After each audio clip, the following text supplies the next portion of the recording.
Committee Member Connell. Committee Member Glendenning. Present. Committee Member Lampert. Present. Committee Member Langberg. Committee Member West. Here. Thank you.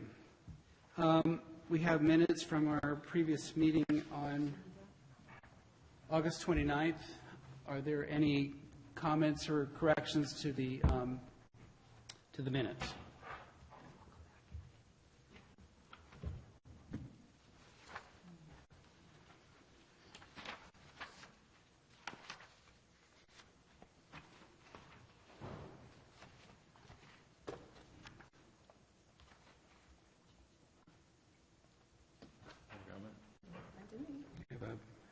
Apparently have a motion to approve the minutes. Second. Okay. I move that we approve the minutes. Thank you. Oh, he's quick. Jumped it on there. Okay. So I have a motion and a second. Who's second? Lightberg. Yes. Very good. All in favor? Aye. All Aye. opposed? Abstain? Motion carries. Are there any changes to the agenda? No changes, Mr. Chair. Thank you. Next item is any oral or written communication to the committee on items not on this agenda. If are there any, or if the public wishes to discuss any item not on the agenda, please step forward. Seeing or hearing none, we move on to the matters at hand. First matter at hand is a preliminary and final design review for a new single-family dwelling at 101 McKinnon Court. Is there a staff report on the project? Thank you, Chairman Morgan. My name is John Paul Harris, Associate Planner, for the record. This item begins on packet page 9, and it is a single-family dwelling. It's 2,618 square feet in size with an attached 1,004 square foot three-car garage. The reason this item is before you is it's one of the lots that was done as part of a three-lot subdivision in 2007, I believe it was. Yeah, the 8910 Cypress Avenue subdivision. A condition of approval of that subdivision required all the homes that came forward to go through preliminary and final design review. So that's why the matter is before you today as a single-family dwelling.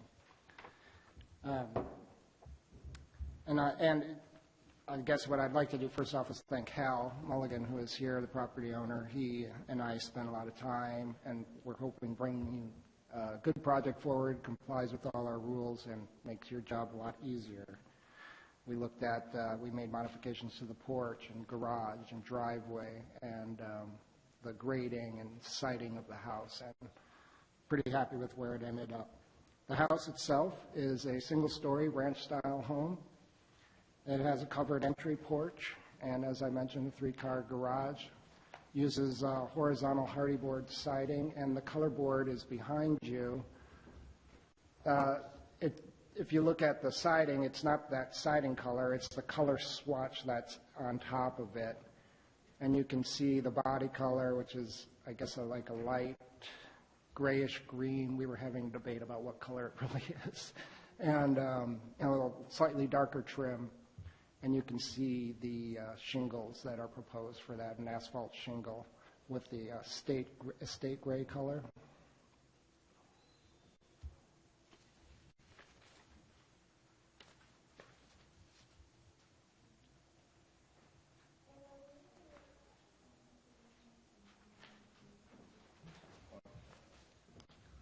The lighting that is proposed, the exterior lighting, is actually in your packet on page 29. It's a decorative lighting finished in an antique bronze finish.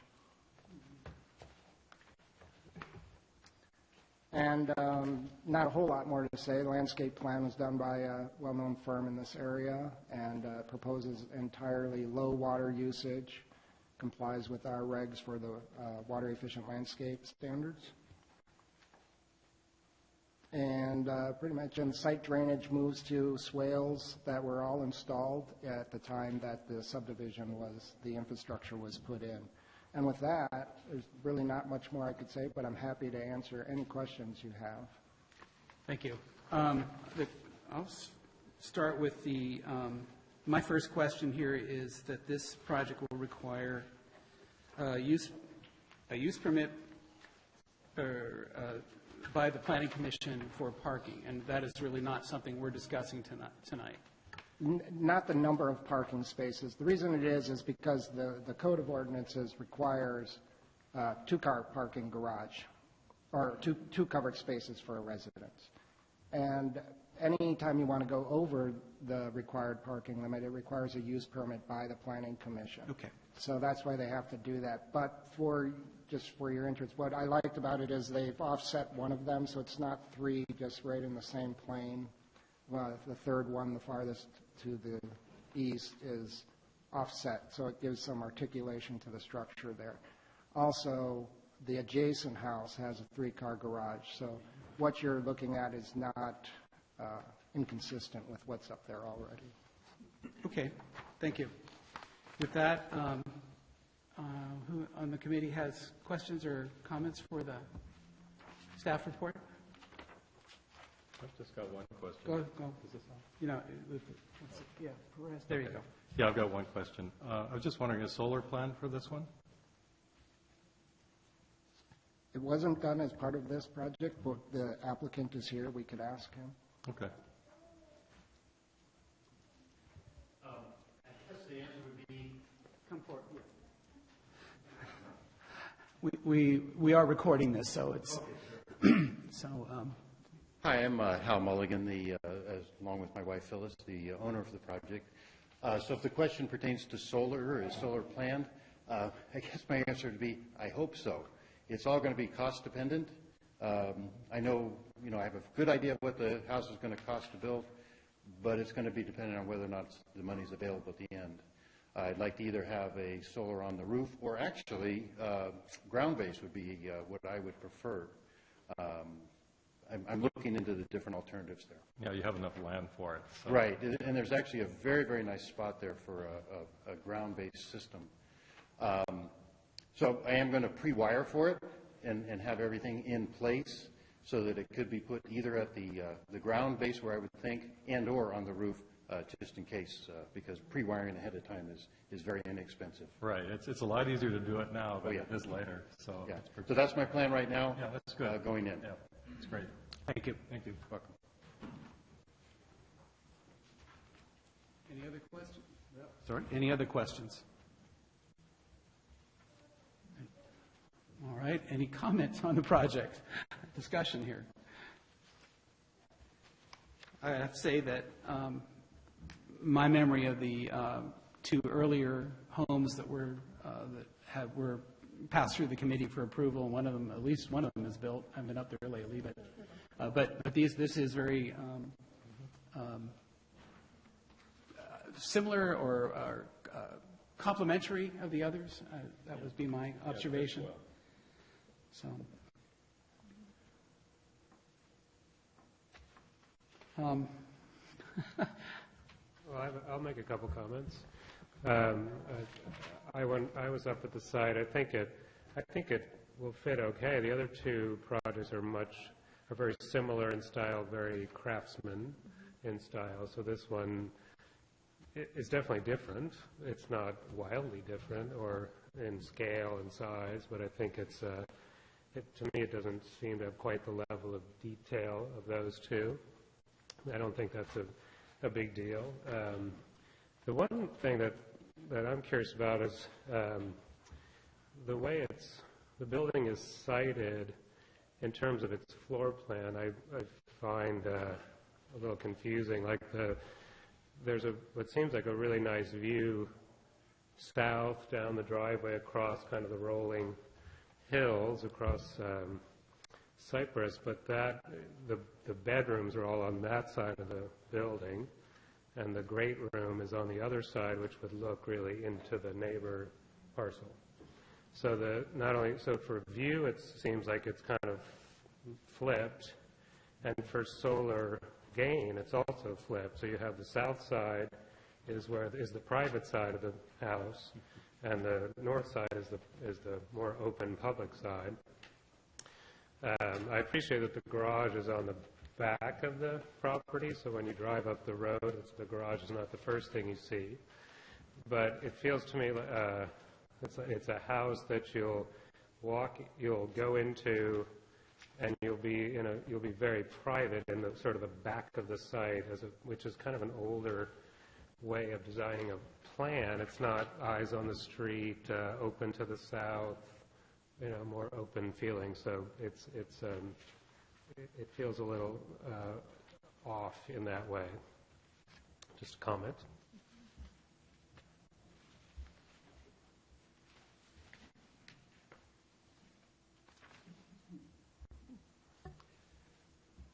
Other than that,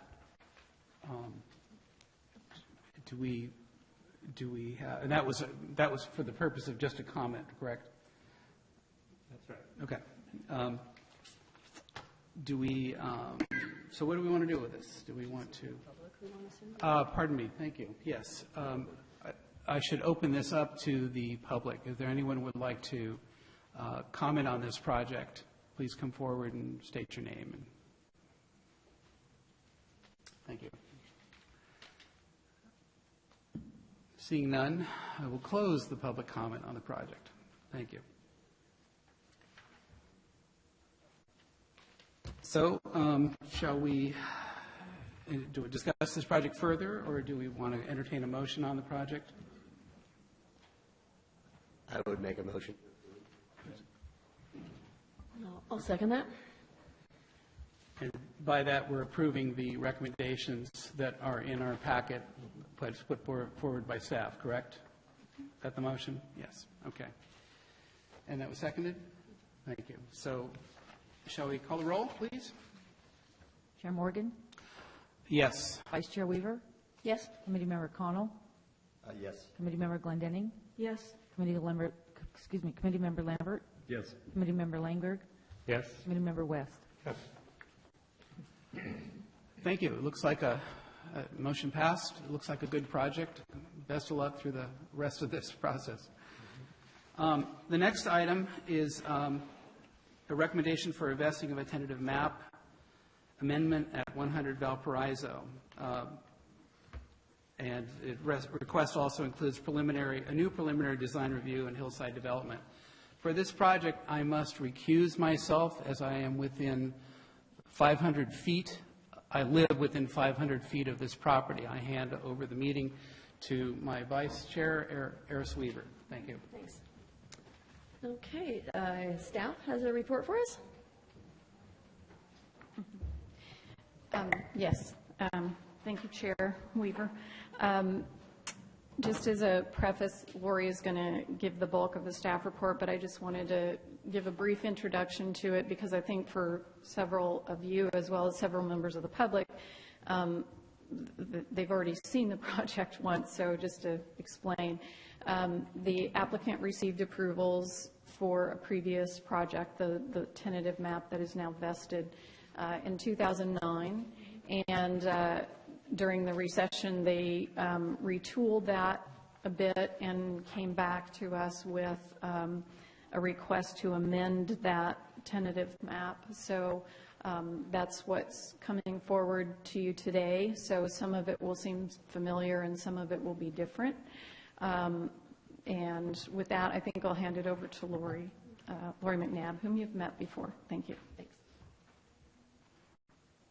Hello. I need that.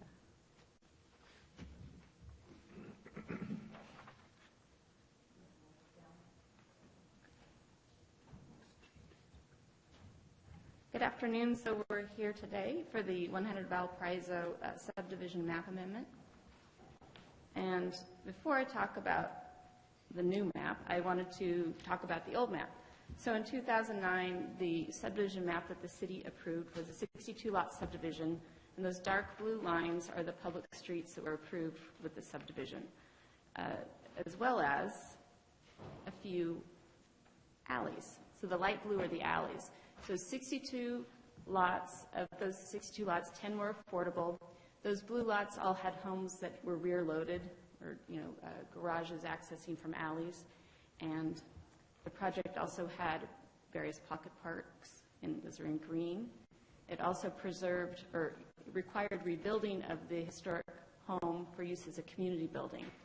And the stone structure, which still stands out there today in the 2009 map, was going to be an accessory building to to a proposed home. So that's what was approved in 2009. And I'm going to show you the architecture from 2009 so you can see what was approved. There were craftsman-style homes designed to step with the topography. So they're split-level homes, and they were all craftsman-style.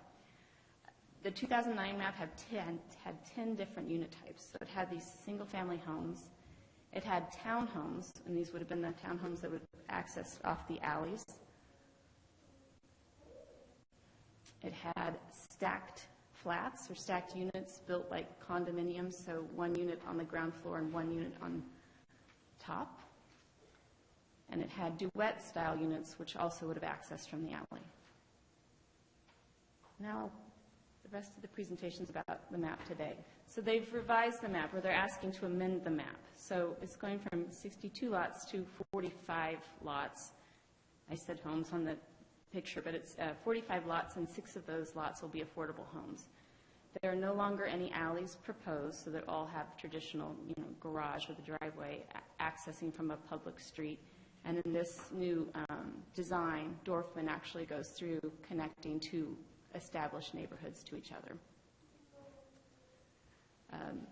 In this new map, the proposal, they are no longer rebuilding the historic home, but they are building a 10,000 square foot pocket park around the stone building, which did retain some historic significance. And I'll talk more about that further in the presentation. With this design, they're also, for stormwater management, they're creating 2 rain gardens out here, which will have native plants, bioswale, and interpretive signage for how stormwater treatment is handled. And then these, I don't know what color you want to call it, but these green or tan homes represent the single-story homes in the project. So the project architecture, they have 4 different floor plans for the market rate homes with 3 different schemes. And the materials boards are behind you. And then I asked the applicant to bring that sheet that was just handed out because it shows which scheme has which color and material. So these are the 3 different schemes are a craftsman scheme, a cottage scheme, and a farmhouse scheme. They also have 6 below market rate homes, and they are designed in a series of duets. And I really like this because they've used the materials to kind of make it look like 2 different homes, but it's actually a duet building. There's also a single-story below market rate unit, and there's also a 2-story below market rate unit that's in your packet. 4 of the lots will have the option to have an in-law unit. There are 2 different floor plans for the in-law unit, one around 400 square feet, the other around 600. And the design of those homes would match or be in the same scheme as the main home. So I will not go through every single elevation of every home, but I'm going to talk broadly about many changes that we were able to have the applicant make through our discussions and backs and forths. So when this project first came in, this is the farmhouse scheme, and through negotiations and multiple sets of plans, staff negotiated reducing the massing of the building so the 2nd story steps back. It's kind of blocked with the tree, but we felt like this was too massive, so now the 2nd story steps back. There's a slight change in roof line. In the first sets of plans, only 2 of their 4 floor plans had a usable front porch per the City of Cotati design guidelines. So now with the project that we're recommending approval on, every home has a usable front porch consistent with your design guidelines. And in the most recent design, we feel like there's a better use of the stone or the brick veneer in this particular picture. The palette also changed. We felt this was too stark with white and red, and now you can look at the materials board behind you. You can see they're all earth tone palette, which is required by your hillside development ordinance. The other thing that has changed through the project is homes which have side elevations facing onto a public street. So these red lines all represent side elevations facing onto a public street. And we felt that these homes didn't have enough detailing. And so this was initially what the side of the home looked like from the public street. And through the process, it now has banding separating the first and second floor. There's more detailing under the windows. The veneer wraps around the house and comes to the fence, and additional windows have been added. You can see additional window, and a window's been moved. So it's enhanced street architecture. I do not have a color plan of their landscaping, but the landscaping proposed in the front yard is water efficient. The street trees are oaks, and they are proposing a meandering sidewalk, which staff asked for because we felt it gave the streetscape more interest. And I do not have a color plan, but I do have color pictures, which show these are the images that they have submitted with their plans that show the kinds of plants that they were proposing. And this is the 10,000 square foot lot, which will be a pocket park within the project. The historic stone building will be required to be roofed once this project is approved. There's a pathway proposed. There will be seating. There will be interpretive signage talking about the history of the project site and how why the building is a historic resource. And it's meant to look at and not climb or go inside. So we are also requiring fencing to be installed, which wouldn't just try to stop people from walking around the building and just promote looking at it. So city staff is recommending approval on the design because we feel like they've mixed architectural styles. We feel like the housing styles are styles that are promoted by City of Cotati. They're proposing interesting streetscape. They have usable front porches, and the subdivision design blends and interconnects the neighborhood with existing neighborhoods. So along with this project, there's also a hillside development permit because of the slope on the site.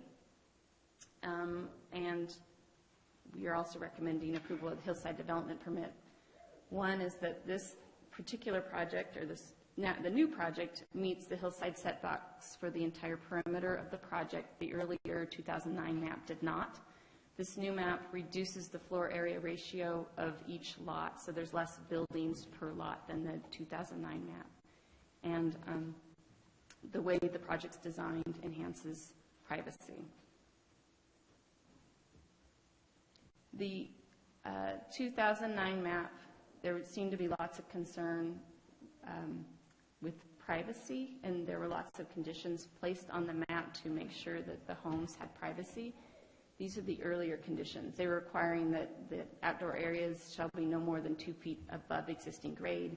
They didn't want rear-facing upper-story decks, and they wanted this third condition had to do with the alley homes, reconfiguring the homes so they had a side yard.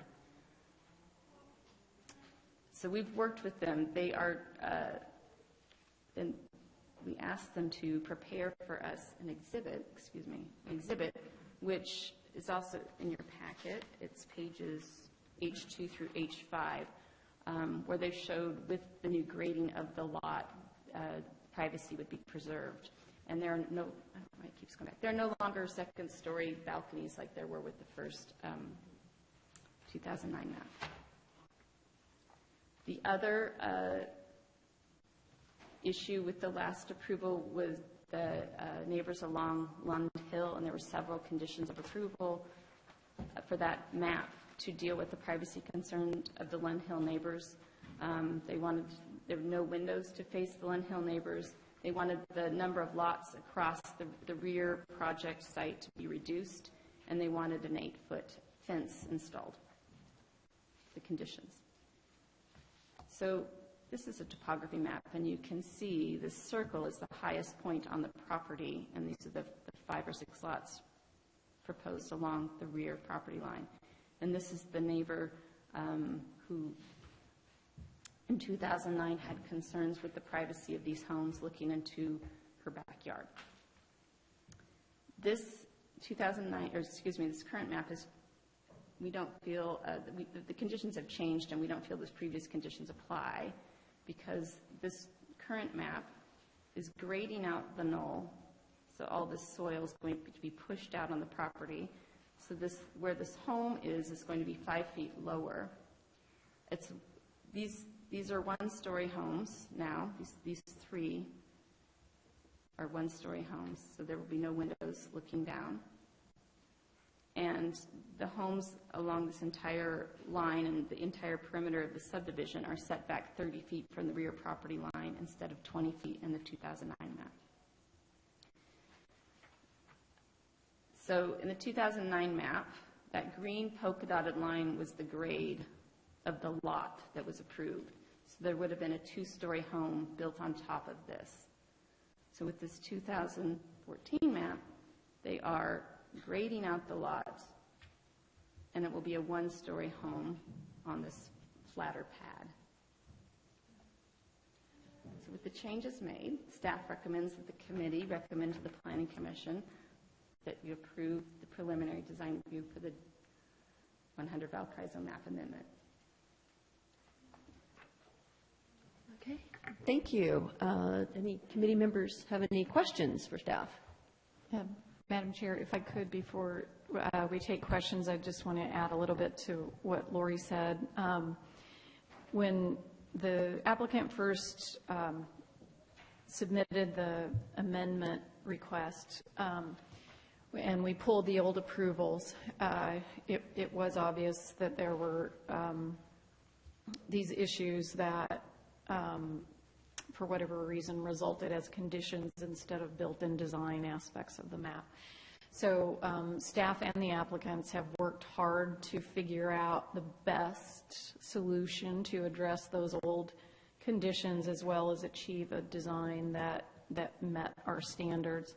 And I will say it's not been easy for either of us because of the fact that the hillside overlay is on the property, and a lot of what was approved in the prior map, which they still have entitlement to, didn't really address the hillside ordinance issues in a way that we felt was the best result.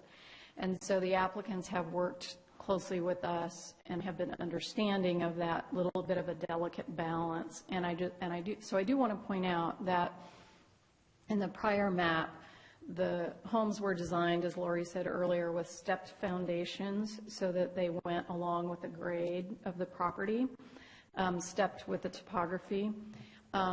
What that resulted from, and I think we mentioned this in the staff report, is that the lots had more retaining walls and more terracing.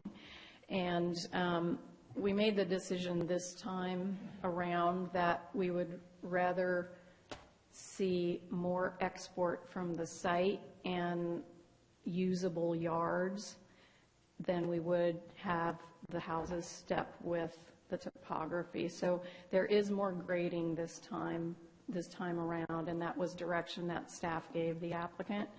And so they came up with a creative way to deepen the foundations so that you had some of that appearance of stepping with the topography. At the same time, they're really, through the grading process, creating these level pads and yards. So that is a significant design change over the last one, and I just wanted to make that clear. Thank you. Okay, questions? Yeah, I'm still curious about this stone house, I guess, or stone building, and whether, I guess just my idea is putting a fence around it and saying it's historic is no, from my standpoint, that's not very interesting. Is there any way it can be used for a community center or something that people could enjoy? No, there's not really in any kind of, Sort of a ruins or something? there's no way to really allow the public access to it in a safe way because it's I forget the term, Sally and Lars and Mike will know the term, but it's unreinforced masonry construction. I see. And so it's stable enough to stand there, but it's not really anything you can bring up to a current code that would be safe for the public. I see. Sort of like our old adobes and things like that you can't go into anymore. Yeah. I see. Okay. It just seemed like a shame that it just has a fence around it. to me. Yeah, and I should say there are ways to bring it up to code. I just don't know that it's feasible. We certainly have that conversation. Paul, could I just follow up on that to say what is the real historic significance? Is it a registered historic building or at that level or? No, it's not. It wouldn't be eligible, probably, certainly not for a national listing and probably not for a state listing, but it was found to be significant at the local level. I'll let Lori fill me in if I'm missing something. But the reports found that it was a good example of local stonework. Of an agricultural building, yeah. So it was originally used as a storehouse for livestock feeds. And then later, I think, as the lore goes, it was used by a local veterinarian for maybe a treating facility. I'm not sure, but it has really low roof. First level is a very low roof in it, so it doesn't meet current code requirements. I have another question. Has solar been planned for this development either? I was asked the same question because I'm involved in solar. I was ready for that question when I heard it the last time. So the draft conditions require that the model homes all have solar and that the sales office has solar so that buyers realize that solar is available, and the conditions also require at least 50% of the homes once built will have solar. Okay, good.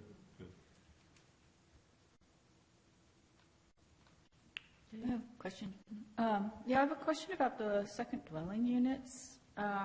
Could you explain a little bit about the option of the second dwelling unit, when they would be, at what point are they optional and that kind of thing?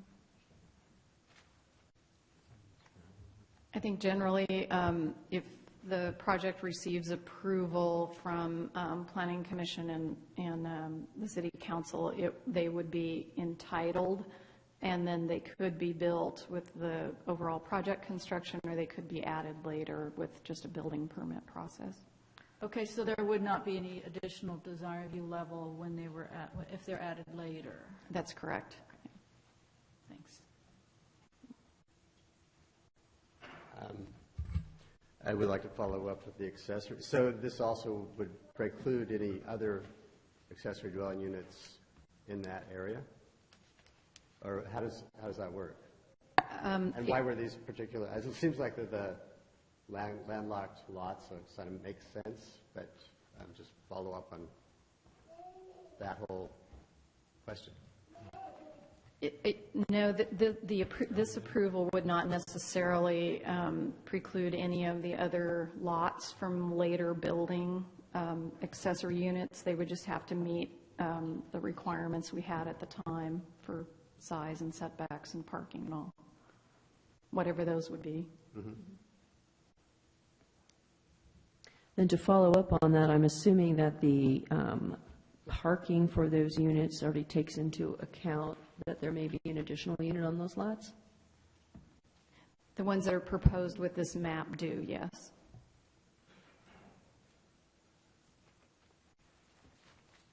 And on the proposed elevations of those accessory units, they're pretty minimal compared to the more nicely detailed elevations of the homes themselves. Is that also a limitation that we would be recommending, that they would correspond with those designs? I'll get back to those. So where are they? There they are, right? Yeah. So we, believe it or not, we did get improved architecture with these. They originally didn't have as much detailing as they do now. Asking for a porch that matched the porch of the main home was one thing I asked for.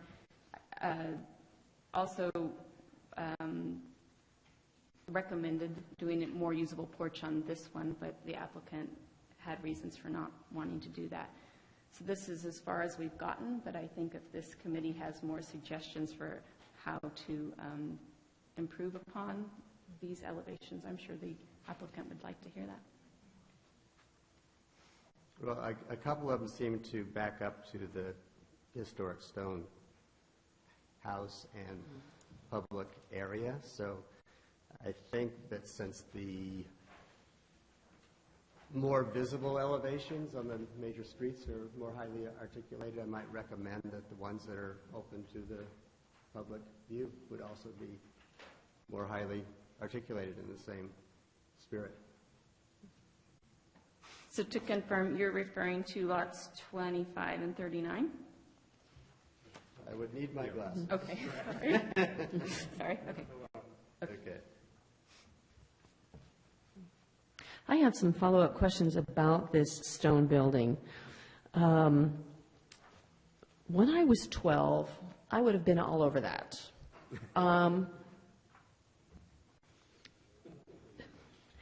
So I guess my question is, what, if any, have we had issues with unauthorized persons fooling around in there, climbing on it, and will having it be part of a park with signs and all those things around it make it even more accessible and even more of an attractive nuisance? I think that's a definite possibility that it could have those issues associated with it. We were looking for ways to retain it as the resource that it is at no cost to the city. So the applicant, the HOA, would ultimately become the owners and managers of that resource, which I think can be appropriate in many ways because they're best suited to be monitoring those nuisance issues. The way it's designed, no one should theoretically be able to get access to the back of it in any kind of continual way because of its proximity to the neighbors. So it's sort of an eyes on the house approach to managing it. It was really the best way we could come up with that makes it accessible to the public without at the same time making it a little bit remote. So since it's not, as you said, it's not on any of the historic landmark whatever things, is there anything regulatory that would prevent the HOA from at some point in the future getting rid of it? Or anything that would prevent deciding to get rid of it now? They would be in violation of California Environmental Quality Act at that point because it is required to be maintained, retained. Could you elaborate on that, please? What in CEQA requires a little old stone building to be maintained? Well, inasmuch as that is the mitigation measure. Oh, and I'm sorry, Lori's pointing out to me that it is actually eligible for the state register. So it makes it a valuable resource that they are tasked with maintaining. As part of the CEQA approval process for this law, this site? Okay. Yes, which in this case, because it's a historic resource, goes on in perpetuity. And you made a comment about the city not having to pay for this. So this, what is the city's? I mean, so right now it's a city-owned building? No, it's owned by the applicant. It's owned by the applicant. So I don't understand your comment about the. Oh, I just meant that the city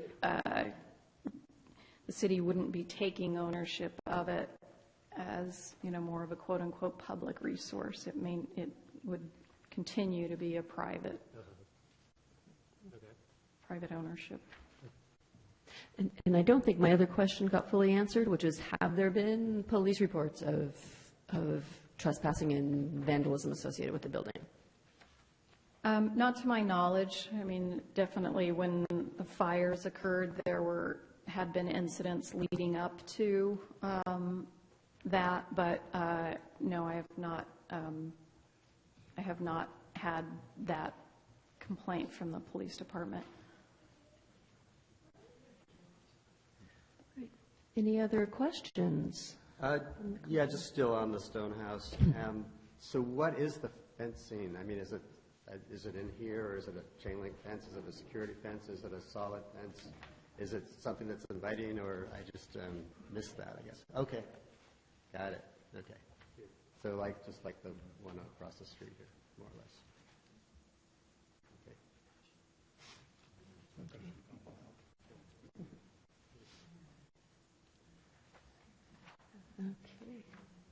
Okay, if there are no further questions from the committee. Oh, all right, go ahead. Okay. Well, it's both it's question. The major facades are nicely articulated. I'm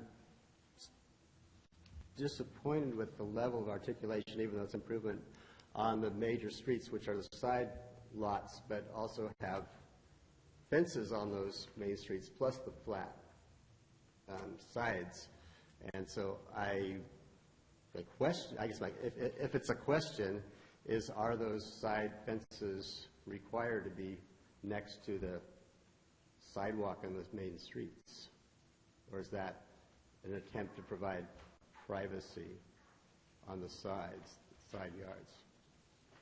Maybe that's a question for the designer.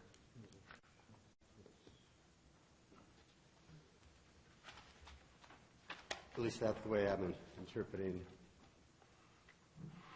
the drawings. I think Lori has a fencing plan she's probably trying to find. L5. Oh, here we go. Yeah, okay. L5.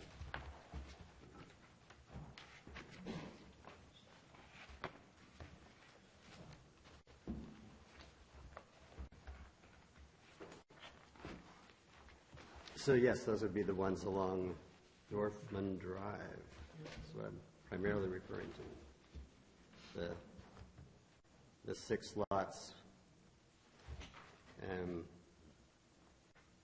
along that major path that have. If we're interpreting your question, there's certainly no requirement to have fences there. Mm-hmm. No. So could there be a recommendation of the fences not be there? Yes. That's, I don't think it enhances the property for privacy along those lines to any extent, because I don't think the side lots will be used, and probably landscaping will be a better use of that area, particularly for the public benefit of driving down that road on those 6 properties. Or I guess there's, and secondarily would be the other back road, but I would think just the side fences. Yeah, the side fences just seem to be, a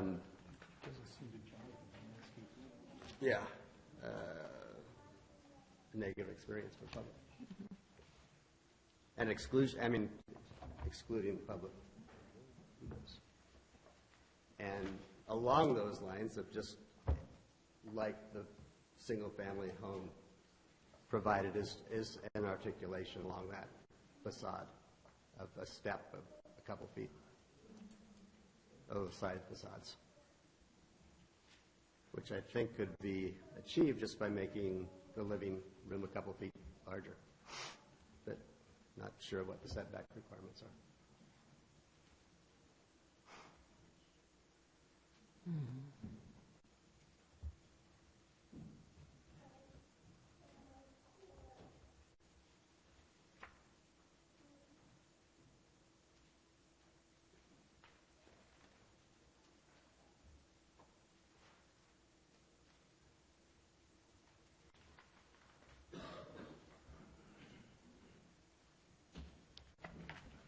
Any other questions from the committee?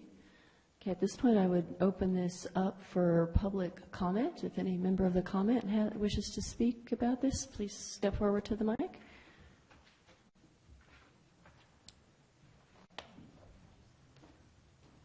Good evening, committee members.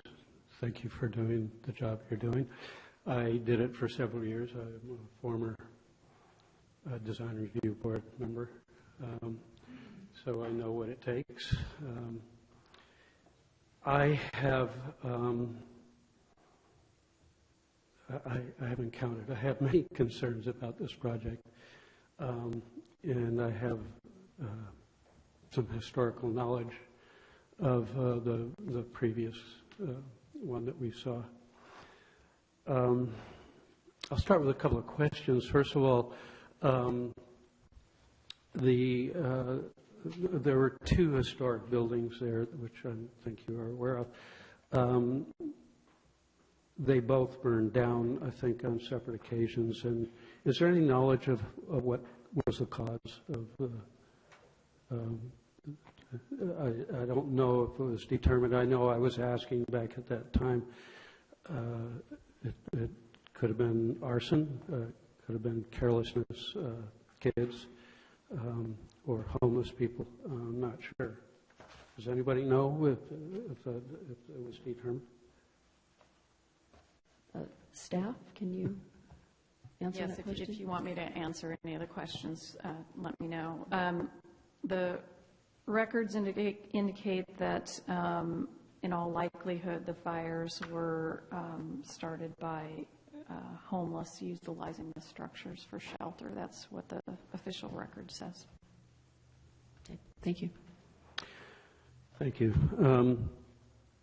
First, the original residential structure there, I think it was originally planned to be restored. And it seems to me that that would be a far better thing to be doing than to be trying to work with a stone structure, which it sounds like there's significant problems with that. A greater concern that I have there is the amount of grading that is being done there. And can you refresh my memory? I did read how many yards total of topsoil are being removed from the total site?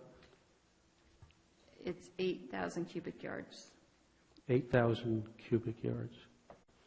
And the very highest point on the knoll there that you're talking about is to be graded down 5 feet over how many lots approximately? That's hard to answer. Well, that maybe the project civil will want to address it in more detail, but there will be grading all along that area. The whole top ridge. The whole top ridge, yes. Thank So the knoll, I think, is on 2 lots maybe, but that entire stretch would be graded below what it is today. And I should also say that there are story poles up on this site, which I'm sure the neighbors have seen at this point. Those indicate the height of the proposed structures at the end. Okay, I'd have to say that seems like an extreme amount of topsoil to be graded away, and I would think it could be done with less than that. Obviously, you have to grade to build structures. And the other thing that I find quite disturbing is that there are no trees to be kept on the site, and there are a number of beautiful oak trees that definitely should be kept. Obviously, there are a large number of very tall conifers that are not going to be able to be saved. But I think that the question of saving trees that are on site that can be saved, they should be saved. This is something that is, we need diversity on the planet, and we need all the valley oaks that we can keep. I think that the thing that also disturbs me is that the owner of this project really seems to not have that value in mind. And historically, I don't know if you're aware that I forget the exact year, maybe it was 2009 or 2008, there were, I forget the exact number, but a large number, 60 some odd Monterey cypress along the street that goes up to the north, and the owner had a tree surgeon remove every one of them on Veterans Day, and there's nobody, no staff here to. For the neighbors were very upset across the street. So I would also want to say, in balance, that I look forward to a project going here. I think it's much needed. I think a trade-off that could very well be done is greater density. We need to be doing infill. You know, it needs to be worked over much more carefully as far as I'm concerned. And I hope you can do the job. Thank you. Thank you.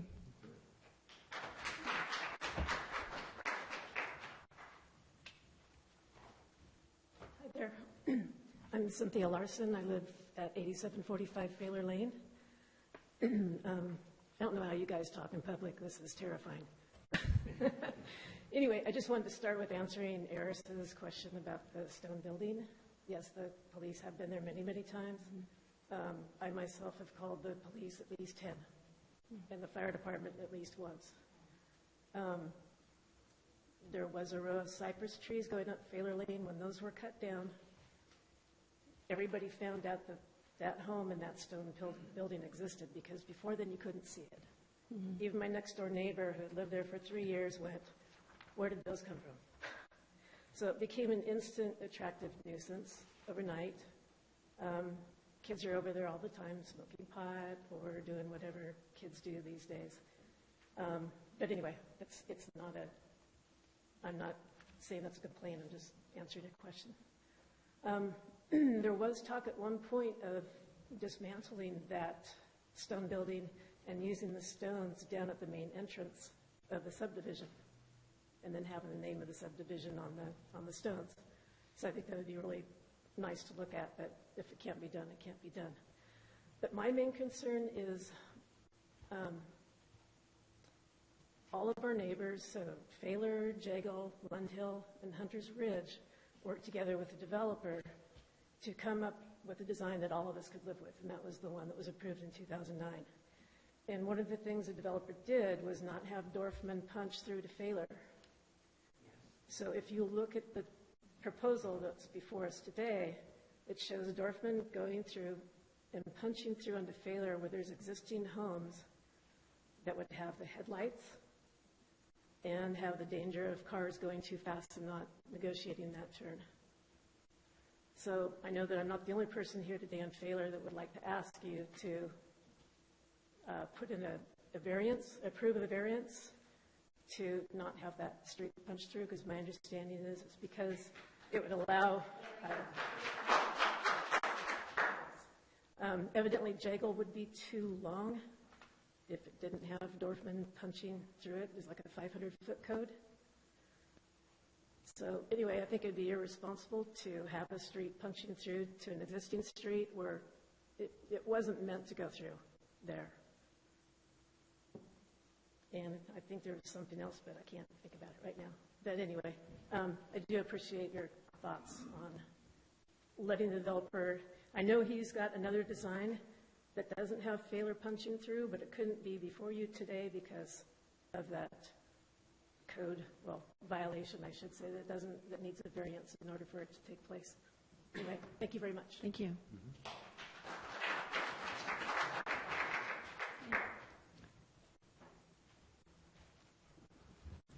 Hi there, I'm Tanya McGinnis, and Lori, if you can put up our house. We're at 8825 Lund Hill Lane. We went to every single meeting last time. I have letters from 2007. And we finally, when it went to the city council, agreed. So I'm just going to say the previous map that was agreed to in 2009 is incorrect. We agreed, and the city council approved, 3 houses on that knoll. And the reason why is because when they first presented the project, they touted like-for-like housing. And we are on half an acre. We're country. I mean, we used to have foxes in the backyard and everything. And so when it was approved, they decided to keep that back end where they're going to do the grading like for like, half acre to half acre. So it made sense where you don't have country butting up against high density. So that's what was approved in 2009. So I wanted that corrected because the map you showed was not right. It was a condition of approval, so the map was never corrected, but you were correct, it was a conditional approval to reduce the number of lots behind on the right, and I will tell you, it took years for all of us to agree to have 3 houses there. So we said, basically, our lot is flat and then it goes way up. So if you're at the top of our lot, you're looking down and we're like in a fishbowl. So if you put 3 houses behind us and say somebody puts a pool in or something, we're going to have so much noise. And that's why it was agreed to 1 house so that the noise level would be kept down too. Now, I am hearing about in-law units now. And the question is, can they put in-law units on those houses on the back area by Lund Hill? I mean, you're saying anybody could get approval to build those in-law units. Sorry. There are specific lots within the project that have that approval, and they're closer to Dorfman Drive. They're not along. I just haven't seen it. But they said that if anybody came through later, they could get it approved, is what I heard. So I could be mishearing it. Yeah, there are only 4 on this map there that we're looking at. Okay, so no, if somebody came and asked for a permit for an in-law unit, they would not have it approved by the city? Well, it would have to go through a new approval process, as opposed to what we're approving now. If we approved this today, it would just approve the ones that are on the existing. Right, but I think what I heard the city say is that if somebody came in, a totally different lot, they could get a permit because there's already precedent set on having in-law units, is what I heard. I could have heard it incorrectly. We'll double check with staff. Also, the grading.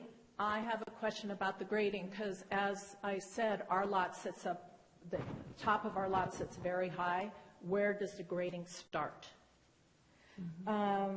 There's an oak tree on their side of the property that is right by our fence, and it's a gorgeous tree. I was there when those 100 eucalyptus trees were cut down on Veterans Day, in addition to the ones that gentleman mentioned, without a permit when the city was closed. So the other thing that was contingent for approval last time is they do have trees that are going to be behind the property.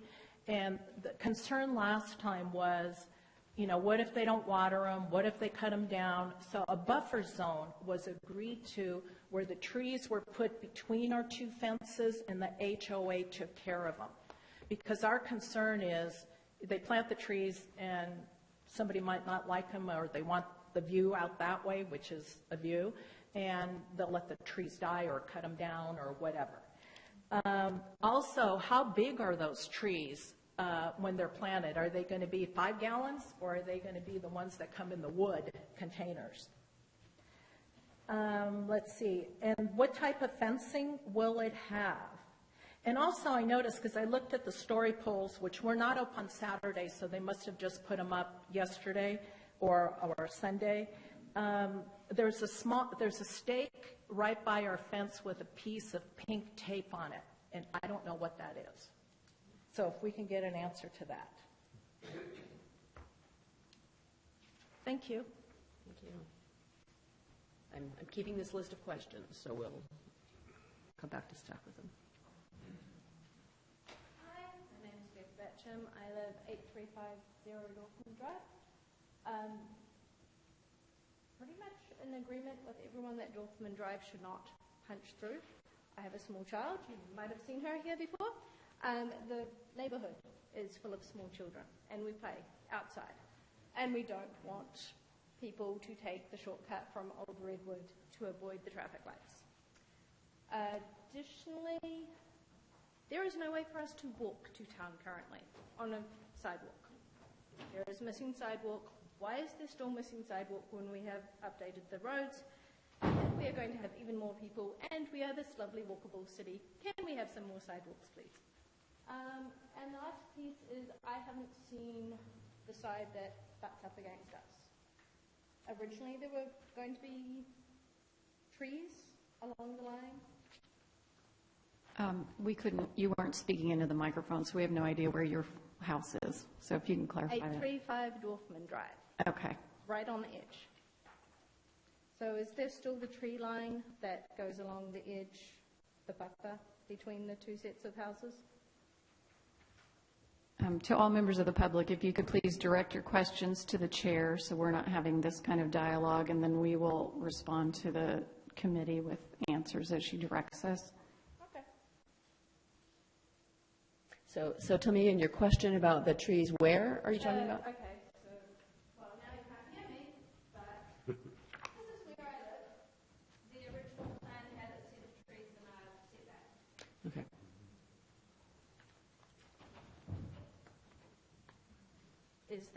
Is there still a set of trees along that line? And in the drawing I have, there's quite a line of trees. Okay, thank you. Yeah, that covers that.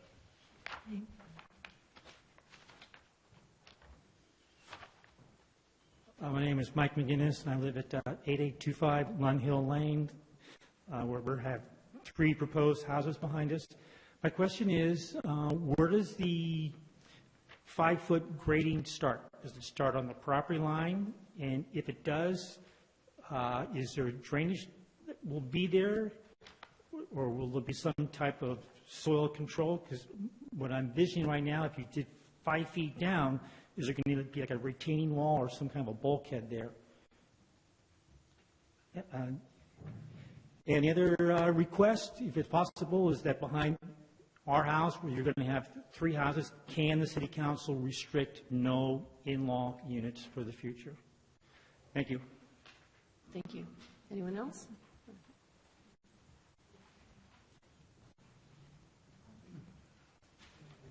Hello, my name is Anthony Olivo, and I live at 8739 Phaler Lane. I would like to echo Cynthia's comments and some of the other earlier public comments regarding not having Dorfman Drive go through onto Phaler Lane. When my wife and I purchased the house in 2013, we reviewed the original approved plans that were approved in 2009 and saw that there was no road there. Had the plans had a road there, it probably would have changed our mind about buying the house. So we have significant safety concerns regarding the traffic, as earlier comments have said, and we would like to request the variance to not have Dorfman Drive go through. As I said, we reviewed the plans, did our due diligence before we bought the house, and that was one of the main things that we looked at, as it was an important aspect when considering the house. And again, if we had seen the road coming through, it probably would have changed our mind. Now, seeing these new plans, we have concerns regarding that. We've also attended all of the meetings that the applicant has had and expressed our concerns, so we would again like to go with their alternate plan to not have Dorfman Drive punch through. Thank you.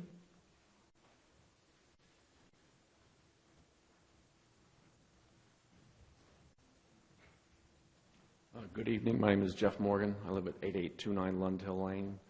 I'm not going to rehash my neighbor's comments, but they are, to my recollection, and all the material that I have at home as well, of the planning purposes behind this, where there was only single units and not multiple units. Part of my additional concern is, as they have also reiterated today, is the grading amount, because the peak of the knoll is behind my backyard. So I'm also concerned about how, we're taking 5 feet away, are we going to be just grading from the top 5 feet down and rolling it that direction, or are we going to be creating a level field out there across, maybe taking it more than 5 feet down behind my home? So I'm just looking for a little more clarity. Another point of comment is the work that the city staff have done with the designers and the developers. I see improvements in the material choices that they've chosen, the structure of the homes, some of the layout. There are some improvements there, so I can see that they are willing to work and try to make some compromises. If we might be able to have the opportunity to go back to the previously approved layout designs and integrate some of those things, it might be a big enhancement overall. So, thank you. Thank you. Anyone else? Hello, everybody. My name is Kevin Liu, and I live at 8617 Lasker Lane, corner of Lasker and Dorfman, and I am also one of the folks that are very concerned about Dorfman punching through into the new subdevelopment. Number one, I think I have not seen any cases where you would have to go through one subdivision to get into another. That's not something that I see very often. And like, for example, you have different sections of Rohnert Park, and you have like H, D, F, and whatever, but they're all off of like a main road. You don't need to go through F section and go into H section. So there's like some minimization of traffic there. And what I'm seeing is, if you look at the top corner, that entry there and that entry there, there's a lot of very heavy traffic there. So there are going to be some concerns about the traffic there that need to be addressed, because when people are coming home from work, you can see traffic backing up on that top entry, and what they're going to have to do is get into the far right lane on Old Redwood, and then get into the left lane to get onto Pfaler. And then we also see the second entry there. I'm not sure how you're going to address the traffic there, but my concern is, let's say there's a big backup at those two entries. So if I owned one of those homes, I'd say, well, there's a big backup there. Well, why don't I just continue down Old Redwood, make a right onto Lasker, and then hang another right into Dorfman and just zoom right in. So I think Cynthia was saying something about some sort of variance, but really, I don't think it's a good idea to punch through Dorfman, because there are kids playing there. There are old people that step out into the middle of the street and talk to each other, like, for example, myself and my neighbors across the street. And, thank you, Eris, for coming over and knocking on our doors. If you remember me? I do. Yeah, okay. So I did mention something about the Dorfman Superhighway, because we don't want that to happen. So if there has to be some sort of thoroughfare, make it like a fire entrance or something. But I don't think it's a good idea, to go through Dorfman, because I do see kids, playing basketball, they're bouncing balls, and I think the way the neighborhood is set up, I don't believe it is set up to handle any more traffic. That's all. Yeah. Okay, Thanks. thank you.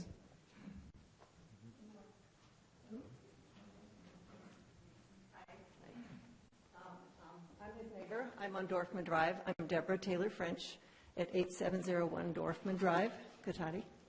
And I've been to all the meetings also. and I respect and thank you for your work and your service to the city. I know it's not easy.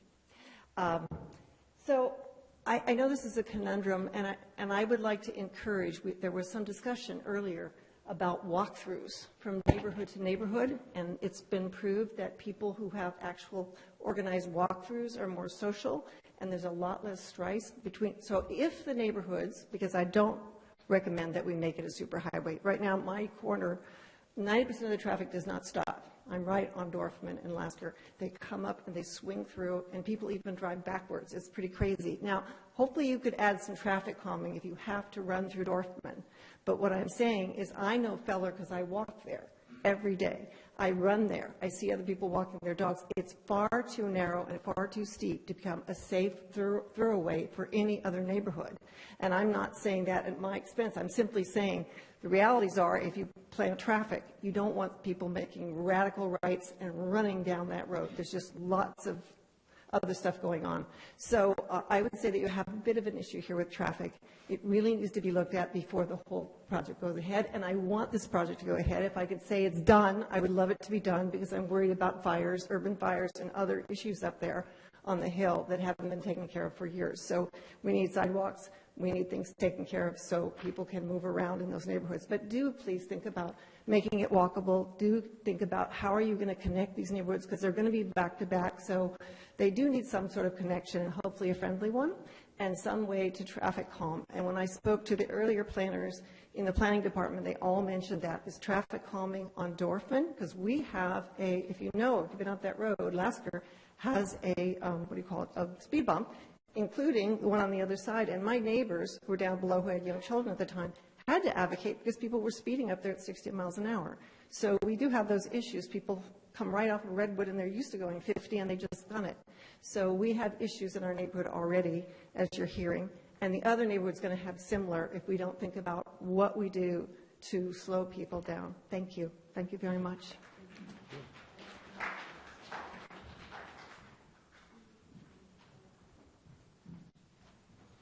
Hello, my name is Kenny O'Reilly. I live at 8351 Dorfman, so I'm right up against the fence. So I got a couple issues, some of which people have already expressed. Traffic. We have a lot of traffic. Even though that's not a through street, I get people all the time pulling into my driveway to turn around and go back. It's a nuisance. I am all for not having Dorfman punch through. I would prefer that not lead into the neighborhood and keep it separate. If it's fire access, you can put bollards there that are removable. Very simple solution. But for me, I have 3 kids, all little, that all play out in the street. All the neighborhood kids come right to that area because it's a great spot that's safe, that the cars are not there. And I feel that if you make that a through street, then that's going to make me not want to allow my kids to play outside because cars do fly. And where I lived before, which was a side street, people flew down, and I could not have my kids outside. So one of the reasons why I purchased this house, which was the beginning of 2013, was because of that. I got no traffic. My kids can play outside safe. So, and this is actually the letter for this meeting is the first time that I've ever received anything in regards to any one of these projects. I found out from my neighbors, from the project that was originally designed in 2009. I do like this one. It's a lot better than what was presented before. However, my problem is the through traffic. Also, for lot 13 or 12 and 13, both those lots cover the entire side of my house. I have a grade issue. From the front of my house to the back, it goes up from a couple of feet up to probably about 7 feet in the air, which then I have an 8-foot fence. So it drops down. And the residence directly behind me, it also drops down. That fence is probably 8 feet in the air from the bottom. So if you put two-story houses right there, they're looking directly back, I will be in a fishbowl. So when I saw the story poles that you put up, it's higher than my residence. Both those properties will be looking directly into my bathroom. And I don't like the fact that I would not have any privacy. So if anything, those houses I would recommend single story, if anything, to keep my privacy secure. Those are really the two big issues. The other thing that I'm worried about with construction, there's a lot of rodents and things that are in that field. Two things. One, with all the grading, since I have a retaining wall that goes up, I'm worried about how that's going to affect my retaining wall, if that's going to push it, collapse it, and I do have a pool back there. So I wonder how I'm worried about how that's going to affect my backyard, and if anything does happen with it, who's going to be responsible for it? Also, with all the rodents, with all the construction, that is going to push all those rodents, animals into our whole neighborhood. So that's going to cost me money. I'm going to have to, deal with that, and I don't want that out-of-pocket cost either. It's minor, but it's something that I worry about. So those are my main concerns that I have, me being right up there next to your guys' development. So. Thank you. Anyone else?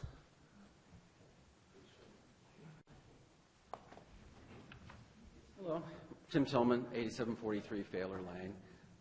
Live right across the street from where the story poles are right now. From what I understand, it looks like houses are phasing towards Failer. I'm a little Johnny-come-lately for this, so you have to fill me in. But it appears they're facing that direction. And I would agree with one of our prior speakers that the width of that street is not conducive to more parking on that street, as well as the traffic that would increase on the street. My other concern is like a lot of people have stated, that Failer right now really is sort of one of the most popular walking streets in the area. People run laps around Failer and Lund, and it would be great to actually expand that sort of walking experience through the other neighborhoods without actually punching streets through. It'd be great, if you had fire access, you had some sort of neighborhood walkthroughs, but the idea of increasing the traffic on Failer without completely redoing that street seems like a formula for disaster, really. Because, it's on any day of the week, you'll see 10 or 15 people every 10 or 15 minutes sometimes walking up and down the middle of the street. It's a very, very quiet road right now that people are used to being able to walk up and down and access all the way up to Cypress. This really doesn't do anything there's no mitigation here at all for that sort of foot traffic from what we can see. Is there any, I can't tell from the map, what is the setback of those homes? Is there any way from the street?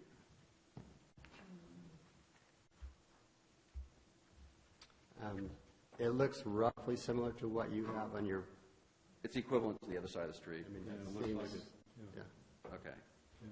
With garage parking out that direction, or driveways going out to...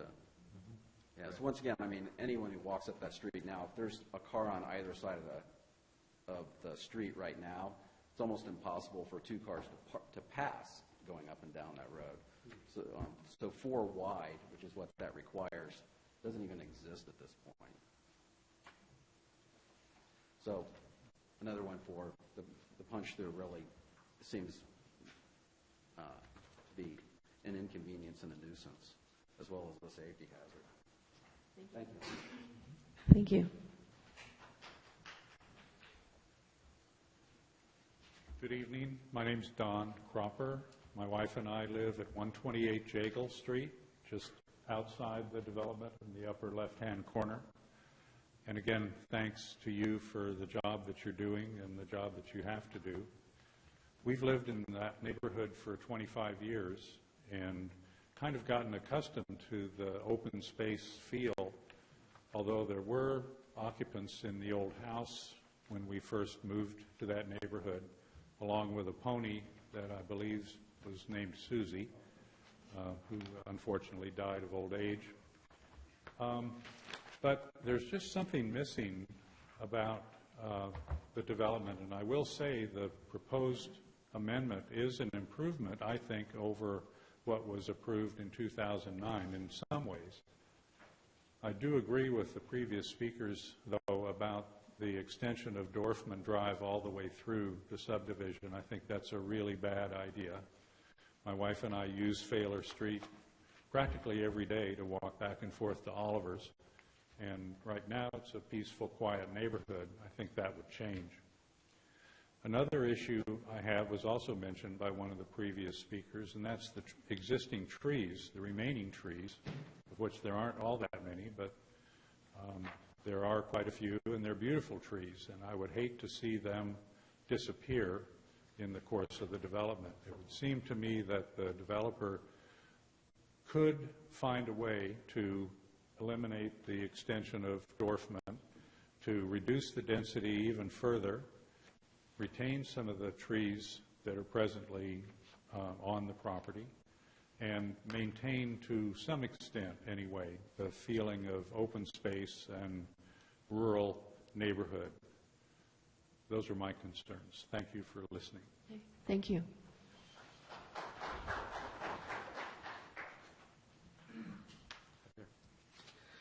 I'm Neil Rudolph. I represent the development team. I have spent the last 2 years working on this project with the city staff. I want to thank them for helping us sort out what we think is a win-win-win for the neighborhood, the city, and for the owners. The present amendment would suggest about almost a 40% decrease in the number of homes, 28% decrease in the amount of traffic. The discussions on traffic, I think, are very valid, but we have had traffic engineers out there numerous times. It is a level of service that's considered an A or a B, depending on whether you're on Valparaiso, Failer, or Dorfman. And when you take a look at the maximum wait time, as someone who comes down Failer, with the original map that was approved in 2009, it would be 19 seconds. With this map, it would be 12. There is we think it's a much more compatible neighborhood than what was approved previously. It looks much more like the neighborhoods on either side of it. And we have spent quite a bit of time sorting out how to ensure the impact of the homes on the Lund Hill top are not viewable by the folks of the neighborhood behind the McGinnis family that both spoke. We spent an immense amount of effort sorting that out and taking it from two-story homes to one-story homes. The grading, which has been discussed numerous times, in working with staff, we constantly have pushed for optionality, what would work for the neighborhood and what works for the requirements of the city and things like the hillside ordinance. Vicki and Lori and I have spent a lot of time on the hillside ordinance. We've also spent a lot of time calculating how much fill has to move. Dave Brown, our engineer, is here. We have an option here. We can take it off, or we can keep the fill on the site. We can balance this site. And if that's what the city decision makers want us to do, we are more than happy to do that. We also have created the option of not punching Dorfman through. We think that's a viable option. There's nothing wrong with that. But the city does have a requirement, this 500-foot requirement, and the length of the road at this point is 584 feet. So they're sort of caught betwixt and between as to what the right way to play this is. But there is interpretation that groups like the Design Review Commission or the Planning Commission or the City Council can look at, because it's 584 feet.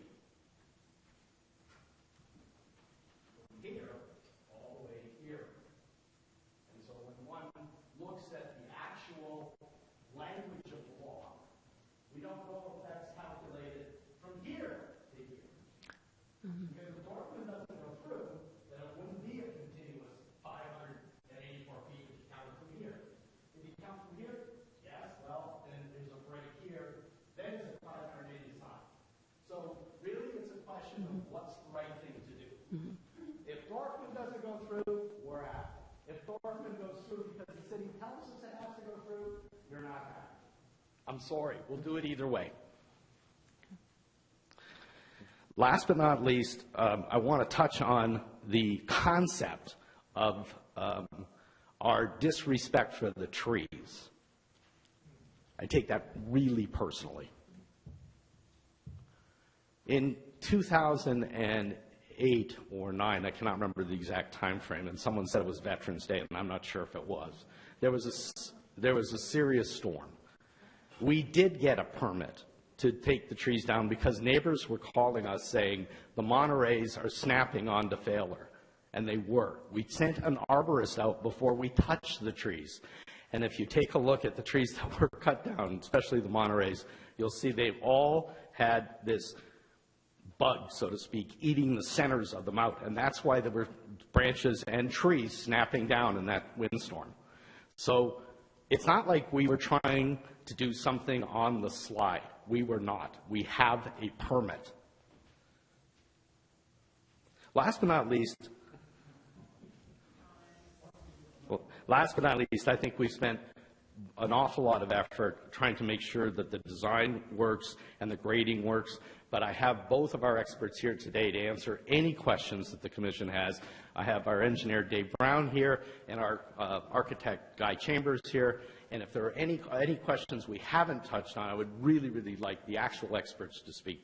Thank you very, very much. Thank you.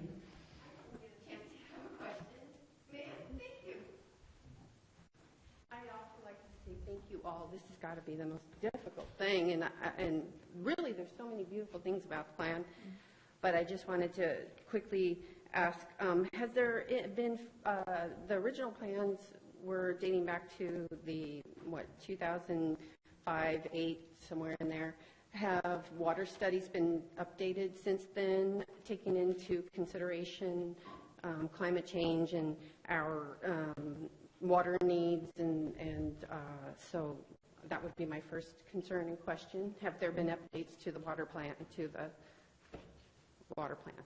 I know already our water prices have gone way up. We have less water, and we're proposing to have lots more water go out with all of these developments. So that would be my first concern, is the water. The heritage trees. I have a great desire to save as many of our gorgeous heritage trees on that property as possible. In this state of our world, I think cutting down these trees would be a travesty. They should be included in the plan. And then I also echo the no punch out on Feller. Mm-hmm. So the water is my water and heritage. Okay. Thank you. Okay. With respect to safety, a couple comments were made about sidewalks. There are sidewalks planned for along Failer there, and there will be a new sidewalk as a condition of approval that will run along Valparaiso. That the development has to put that sidewalk in, and so we're definitely trying to respond to the safety questions. Okay, thank you. Okay, so I hear a lot of concern from all the neighbors around the grading, around the street, around trees, and quite a few other issues. I would like to ask staff, this one I think might be the quickest one to resolve, because I've heard the developer say we can put Dorfman through, but we don't have to put Dorfman through, but there's a city regulations about that. So what can we do with that? Yeah, so the city has a standard that is meant to facilitate connectivity of neighborhoods and the elimination of closed-off neighborhoods with limited access. The way the standard reads is that the block length, or the length of any one block as you face it, cannot exceed 500 feet or 580 feet, somewhere in there. And the entire circumference of the block cannot exceed, that's okay, cannot exceed 1,000 feet in length. So in order to meet our standards and be able for us to recommend approval, then we had to break up the block length, because as the applicant pointed out, JAGLA, as it extends without intervening streets, exceeds that standard. Mm-hmm. In the 2009 approval, there were interior streets that broke up the block length, so that this is an artifact of the new design. Okay. So the decision makers can certainly issue a variance for that. And the applicants had told us early on that the neighbors were concerned about that street going through. So we've looked at both of them within the scope of our design standards and within the scope of the environmental document. And so we know that either will work. It's just a matter of whether the final decision makers want to grant a variance from that standard. Okay, so we could grant a variance to take that out, but maybe still put a walking path through so people could still go through. Yes. There's one comment. It's not up to us to grant a variance, right? We can just recommend Dorfman doesn't go through, right? It's Planning Commission. Right? Yes, that's accurate. Okay. Go ahead. And we have responses to several of these, so several of the issues raised that will either facilitate additional questions or whatever, so we can handle that however you'd like to. Well, let's stay on the street question maybe. So one other question I had was if it was decided that needed to cut that block up, that rather than continuing Dorfman, that a street be offset, would that address the neighbors' concerns by slowing down that traffic coming through and still meet those standards of the city? Does that make sense? An offset could certainly meet the block length standard. I don't know off the top of my head that it would create any more or less traffic issues, but yes, it could meet the block length. The committee members, any other questions or comments around this whole street issue? Since it seems to be an option or a recommendation, I would tend to go with making that short stretch of Dorfman a walking path, so there would be connection, which serves the purpose, it seems like, of the intent of the regulation to connect neighborhoods. And it sounds like there's a lot of walking in the neighborhood that is connecting the neighborhoods already. And that would act more as a connector than a traffic going by. So I would say, since it doesn't seem like the 500 feet is a fixed number, it seems like we would put forth a recommendation to Planning Commission to not have that stretch of Dorfman go through.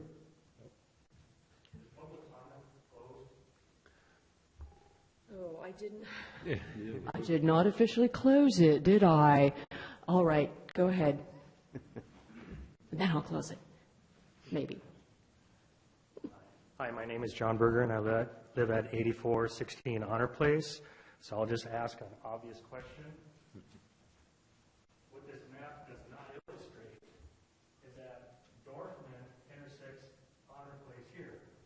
So if you close this off, you still have the potential of traffic coming down Dorfman, taking a right on Honor Place, and still entering the subdivision. So if you're trying to take care of this issue, what are we going to do about this issue? Thank you. Thank you.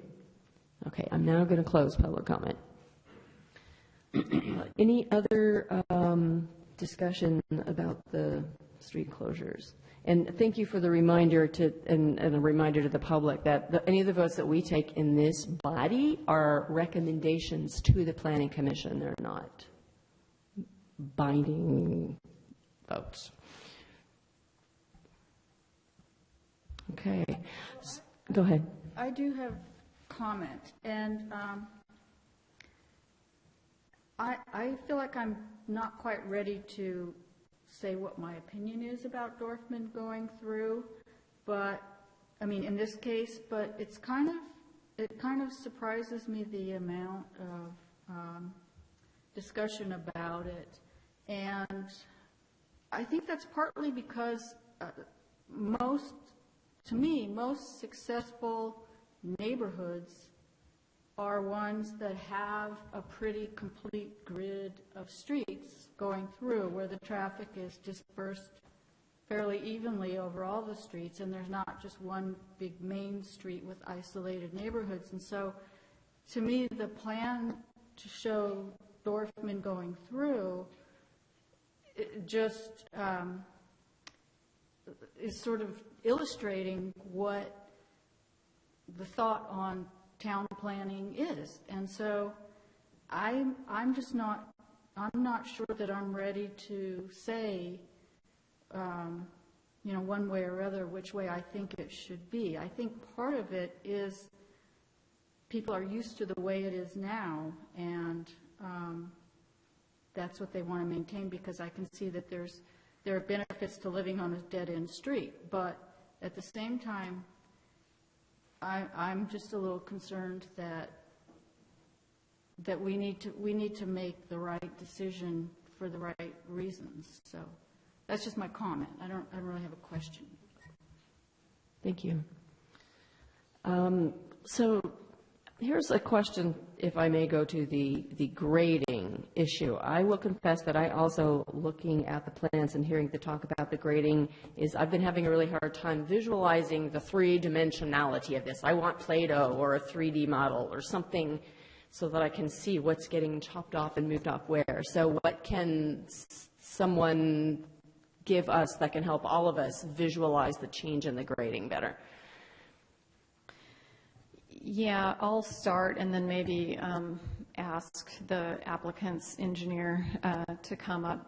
The general concept, as you know, looking at the property, is that it rises gradually from basically the intersection of Valparaiso and Old Redwood Highway up to its interface with Lund Hill Lane. And within that general topography, there are little saddles or little low areas. Yes. And so basically the concept to balance it out moves the dirt from the top around Lund Hill Lane and fills in those low areas. And generally, it retains that gradual slope from top to bottom to that intersection, but fills in those areas.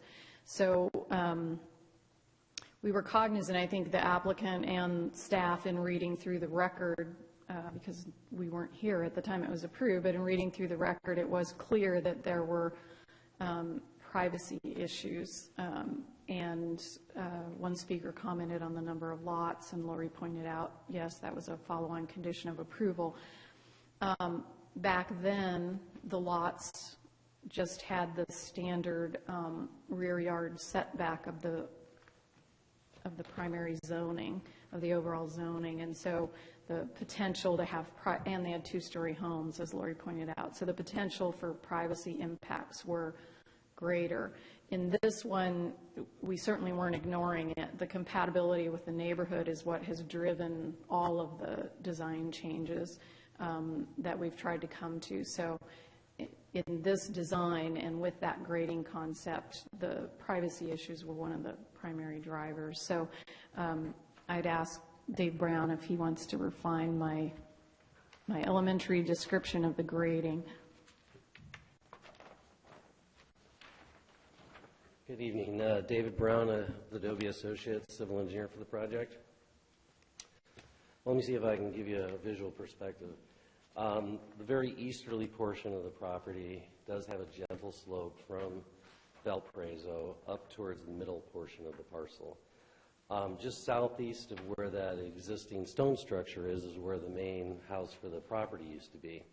And so that gentle slope continued up to that house. From that house up to the knoll, which is approximate in the front of and right between lots 3 and 4, is the top of the knoll. It's a little steeper from that house up to that portion, and then from that knoll down to the very westerly property line, it drops off. And so I don't know if you have any of the civil drawings for this application. You do. Okay, so there's a number of sections running through the property, and if you look at section B on sheet C12, I don't know if you have that, Lori, you can put it up or not.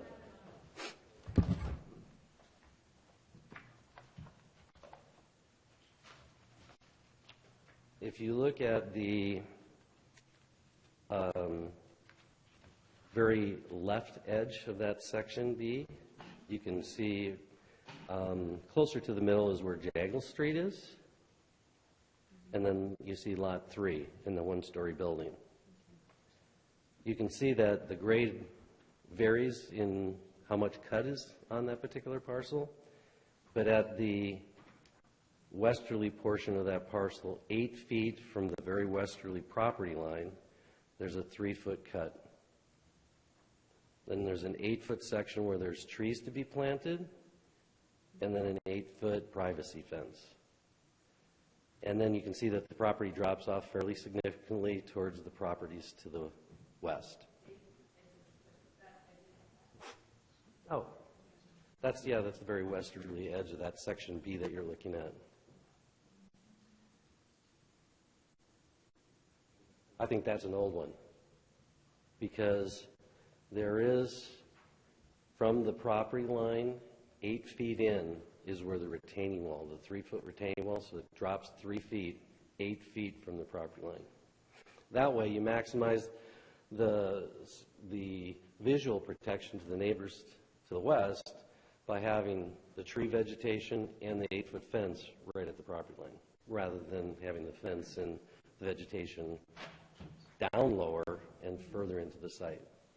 Is that typical all the way for all those lots? Yes. Yeah. Yeah. That's probably the more dramatic of the cut because it's at the top of the knoll. The reason for the quantity of material that needs to leave the site is because in order to meet the city's height restrictions for the zoning, it's measured from existing grade. So at the lower levels where you're going to place fill, typically take the cut from the upper portion, put it in the lower section. If you raise that grade, the height limitation is measured from existing grade. So you couldn't meet the height restriction at the lower portion, so you can't place the fill material there. So that's why we've got an excess amount of material. If we can find a balance between, or a variance allowance for meeting the height requirements, then we can certainly balance the site.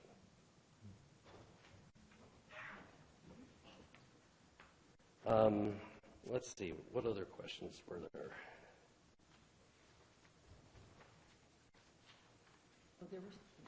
There were some questions about some of the neighboring properties with their retaining walls and stuff, how those edges. Yeah, I think that was specifically on which parcel was that? Mr. O'Reilly's property.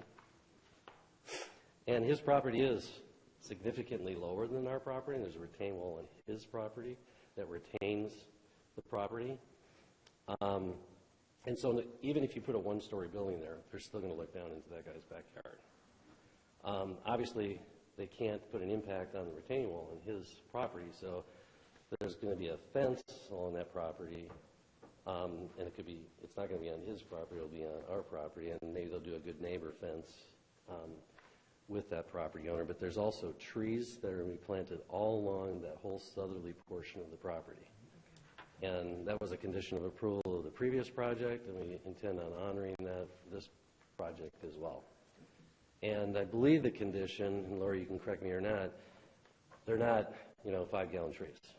They're 24-inch box or 36-inch box trees that are going in there. So they'll already have some canopy to them that'll provide some protection.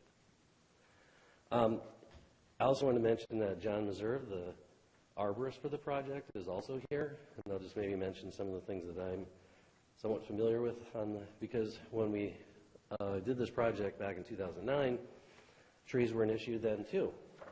And John can elaborate on this, but my understanding there's a fair number of ornamental, non-native trees on the property, and there's also a fair number of trees that aren't very healthy that are on the property. And the previous project had, I believe, 9 trees that were retaining, and they were adjacent to the property line, I believe in the southeast corner of the site. And they, when we came back with this project after it settled down for a while and the economy went in the tank, and so the project didn't move forward, it became apparent that those trees are not that healthy either. And so John can mention and talk about that if you'd like to ask more questions about the trees. Thank you. And I'm available if you have questions more about grading. Thank you. Before we move on to the trees, my colleagues, any other questions or comments about the grading issues? Okay. It would be helpful to have more information about what existing trees remain. It's not clear to me that any are, but if the arborist could address that. I just wanted to make sure we were done with grading before we moved on to trees. Grading. Oh, No, you were talking about grading. Okay. Yeah, I have a question for Dave Brown on the grading. Hi, Dave. I have a question. One of the speakers talked about the houses that are on lots 12 and 13, because his house is just south, I guess it is. Yes. On Dorfman. So it kind of does look like there's a high grade change to, at least on the existing grade, to where lots 12 and 13 are. Could you talk about the height difference from those house pads down to where that house on the other side of the property line? So as you can tell that the property in the development site is sloping generally towards Old Redwood Highway. The property to the south in the Lasker Knolls property, the O'Reilly property, is actually about 8 feet below the grade at the property line. These homes, the new homes, will be at about that same proximity of 8 feet above them. Okay. Because we can't change the grade at the property line without doing something on his property. Okay. All right, thank you. Okay, I think we have some interest in hearing from the arborist about trees that can or cannot be maintained. Good evening. John Meserve, consulting arborist, project arborist.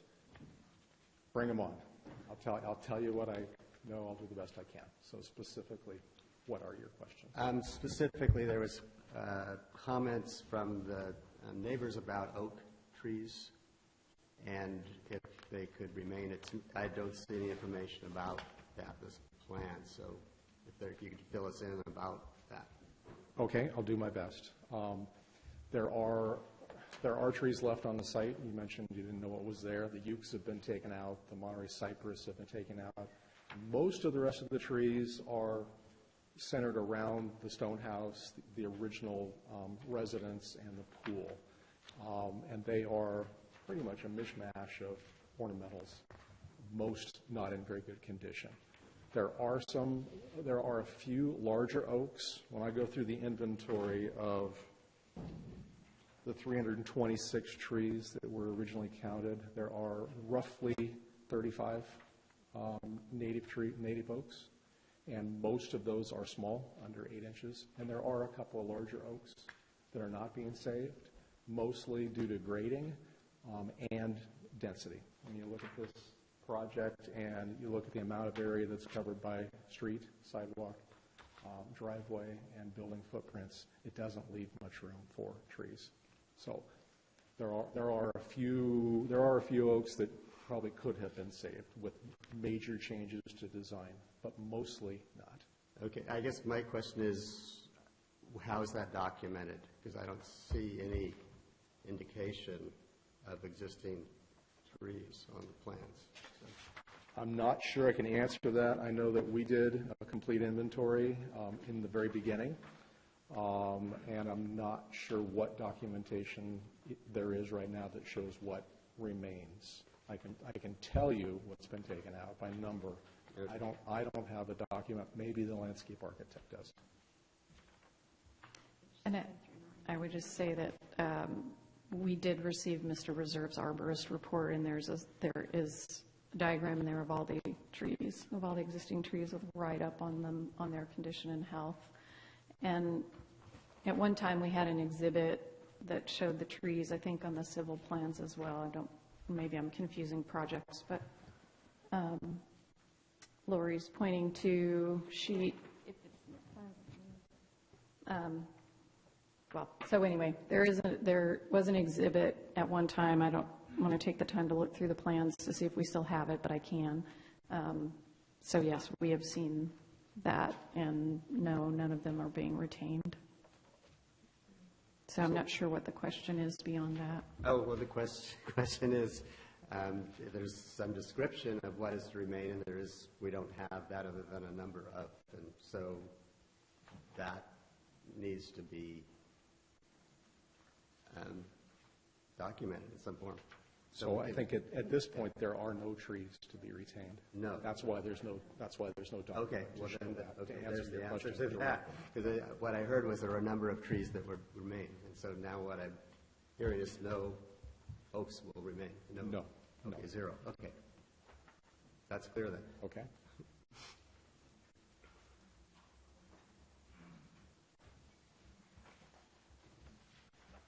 Anything else? We are planting along trees, 70% of which are native oaks.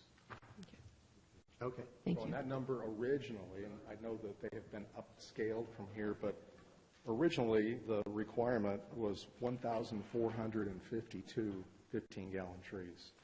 Now that number, that quantity, I think, has gone down because the sizes have gone up. There's been a trade-off, but there's a major effort to plant trees at this. We can plant over 290 trees, close to 300 trees, 70%. Okay, thank you.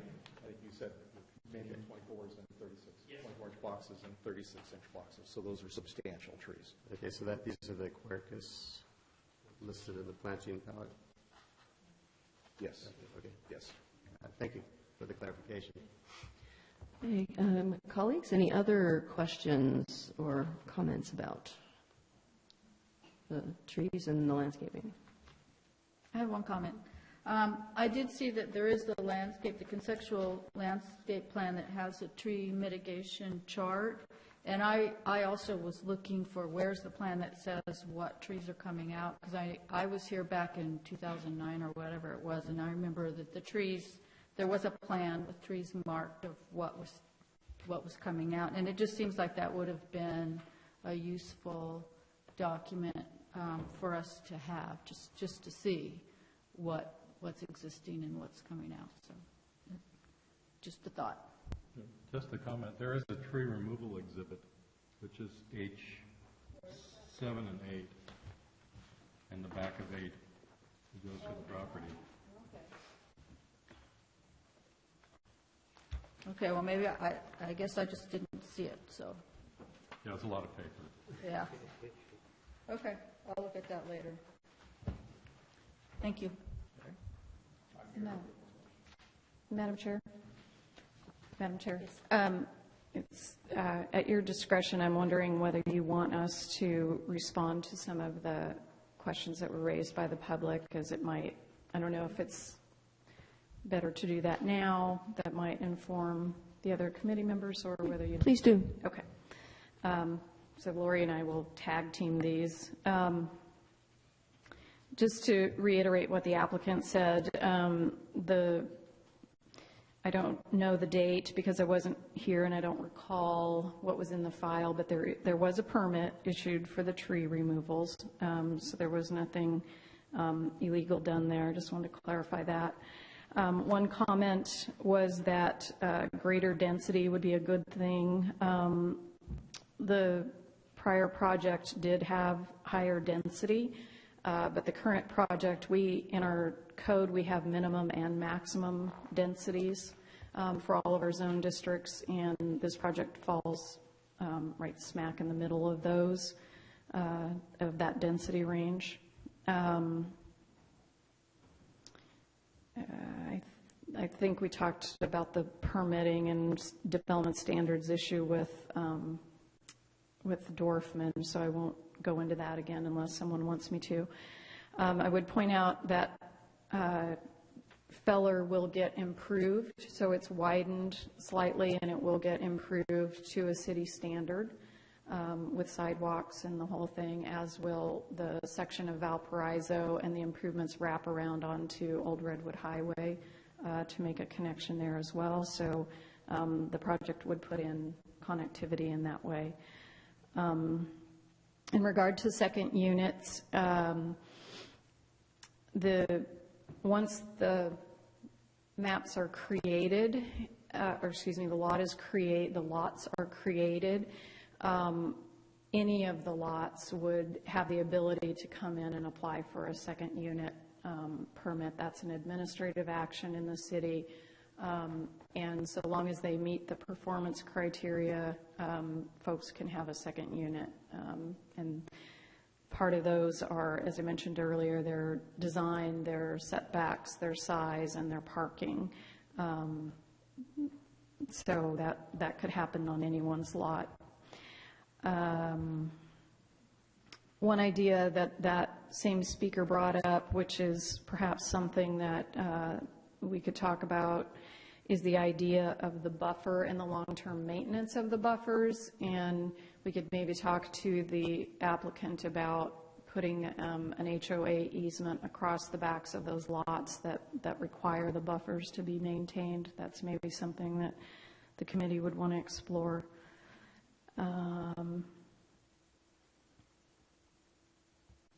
I think Mr. Brown addressed this, but there were a couple of comments about drainage and soil erosion, soil control.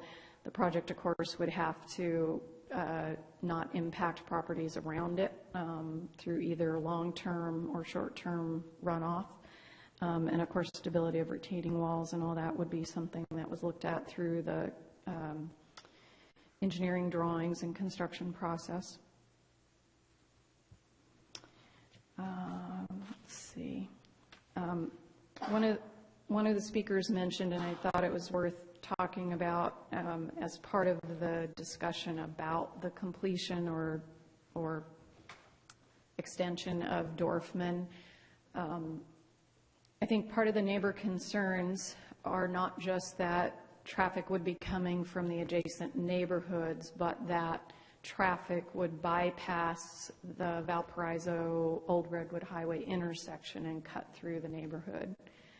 So I just want to make sure that was clear, that wouldn't just be neighborhood traffic there. I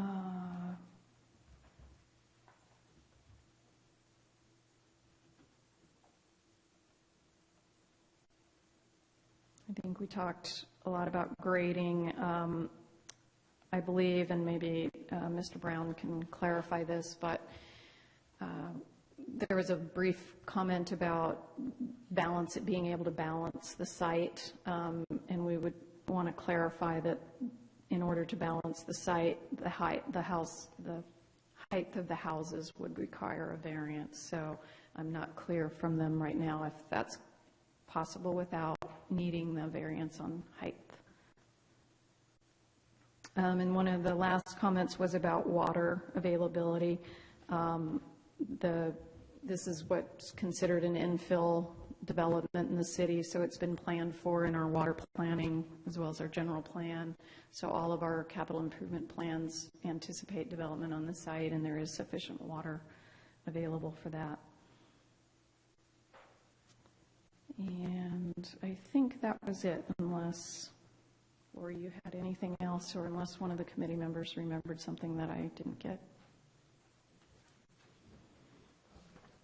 Let me just look at my long list here.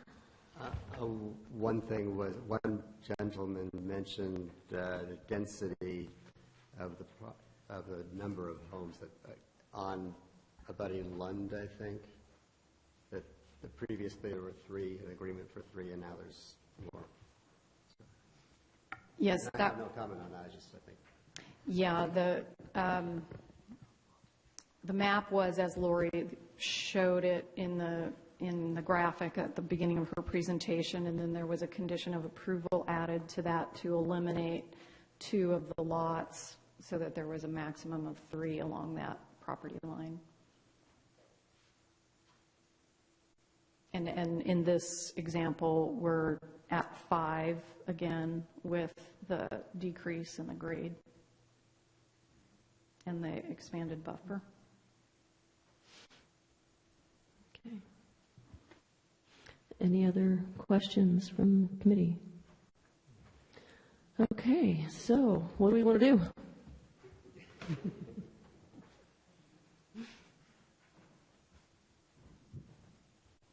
You tell me. I'm the newest member to this group, but what I think I would like to propose a motion that we do have a walkway through rather than a driveway through on that section of Dorfman, because it sounds like that would address everyone's concerns. I mean, the developer thinks they would be happy with that. The planning department says that's an acceptable thing to the city. And the neighbors are, that we've heard from seem to think that's a great thing to do. So I don't see any, so I would make that as a recommendation. Is there an issue of fire access on that road? Evidently not. No. There's not. Okay. There's not. So it could be, turned into a walking street, so to speak. Mhm. Okay. Yeah. Good. Maybe I'm confused of what we're talking about, but there's houses that face onto that extension of Dorfman, unless I'm just looking at it wrong. So there would be an element of redesign of What I'm whole talking area. about is actually just that one section that connects On the other two. side. So it Okay. would be just the two houses All that right, abut, all right, I get you. not the through So it'd be road. the side yard there. Yeah.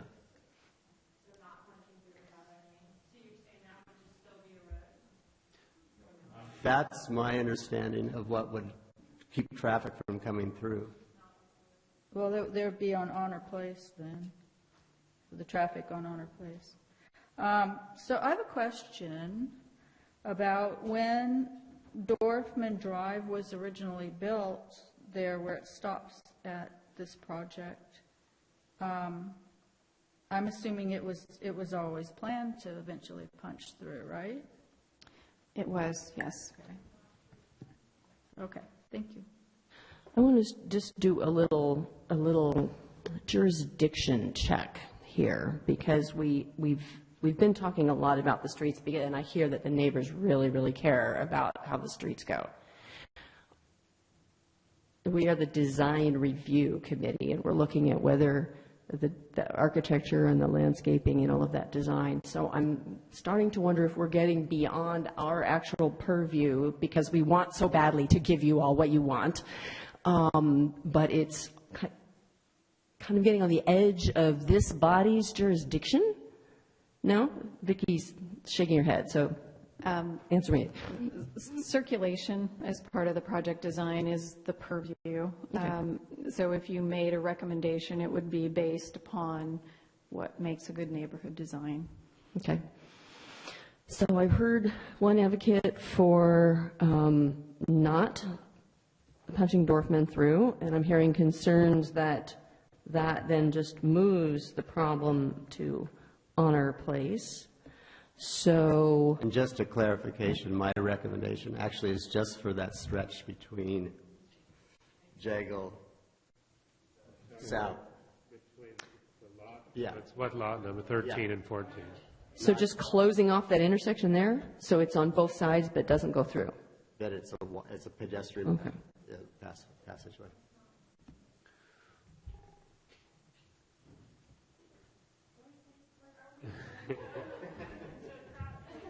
I know, you don't get to talk right now, I'm sorry.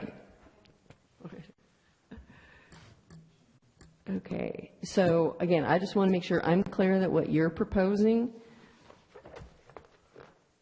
maybe I need you to come draw an X on my map so I can be clear that I know what you're saying. Well, just use the lot numbers. So, Okay. Mike, you're saying between 13 and 14, just that little section where now the little arrow is pointing on the screen, that goes away. That goes from road to walkway right there. Okay, so we still have Dorfman going through the new project, but it does not continue there. Okay, got it.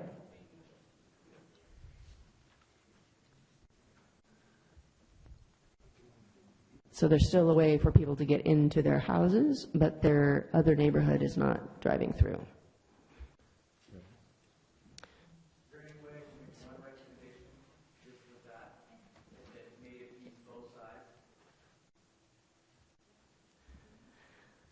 Okay, I've closed public comment. I'm sorry, we're get some discussion up here.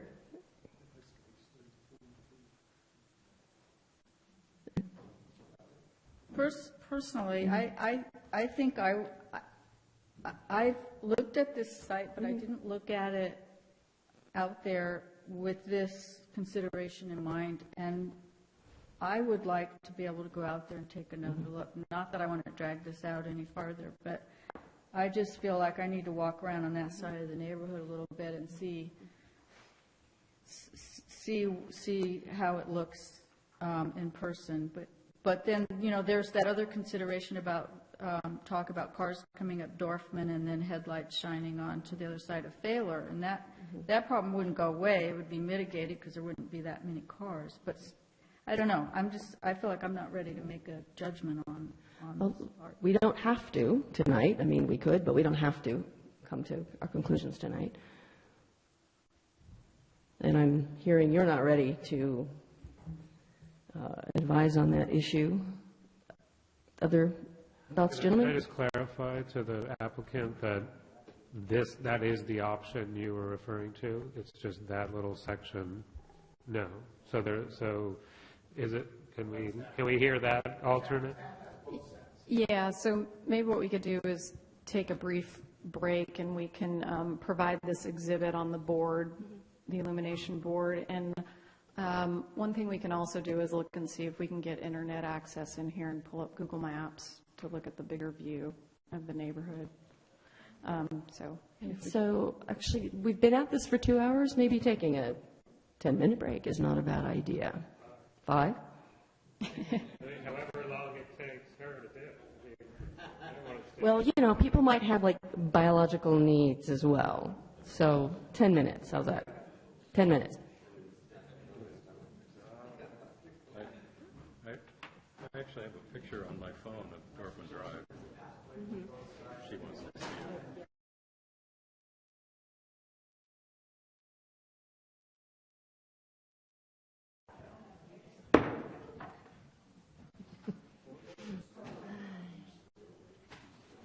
We're going to start the meeting again, so you can have a seat or you can continue the conversation in the hallway.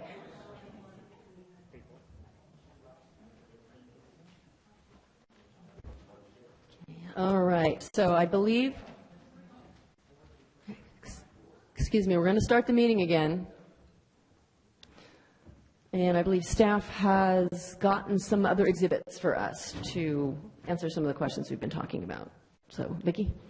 Yeah, so what's on the screen right now, and this is being projected from what's on this table device here, so we can move it around a little bit. It's going to be hard to capture it at a scale where you can see the entire development, but what you're seeing is the end of Dorfman at the bottom of the screen, is the end of Dorfman coming through. So what you see running across the screen from left to right is Jagla, and that T that you see is Dorfman coming through. And then what you don't see is the continuation of Dorfman through to Feller. So the alternative design would have just 2 flag lots, 2 panhandle lots with this common shared driveway instead of the through street. And then we also have Google Maps up on the laptop if you want to flip to that, or at any time you want to flip to that.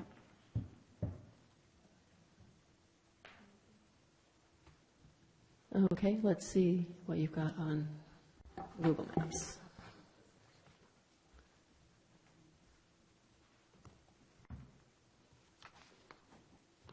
So just see if we can point this out clearly. I'm not sure how well anybody can see this. And Carrie, we may need to turn the lights down. This is Honor Place here with the extension over that's showing on the map. This is Dorfman here. This is where it would cut through here. That's all pretty explanatory. These 2 neighborhoods with Dorfman, let me shift a little bit. These 2 neighborhoods were built with the idea of connectivity in between those. We currently have an application in on this parcel. We're dealing a little bit with the same standard there because there was no connection made here. So this parcel will end up with one long cul-de-sac into it without the ability to punch through. We are making a reservation for it to go south, but no longer have that ability on the north.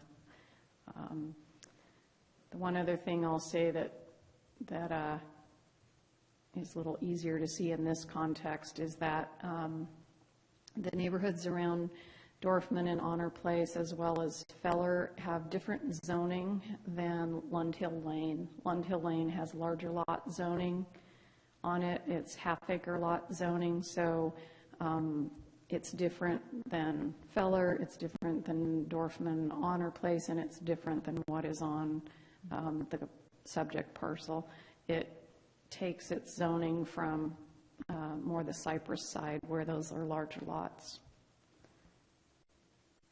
And so with the one speaker that lives on Lund Hill, she's right in feeling like this development is denser than hers.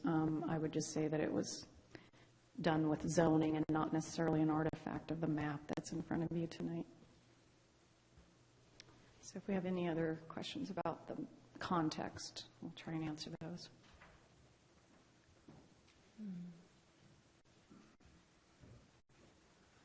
Can you put the other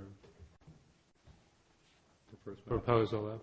Carrie, can you switch over to the table?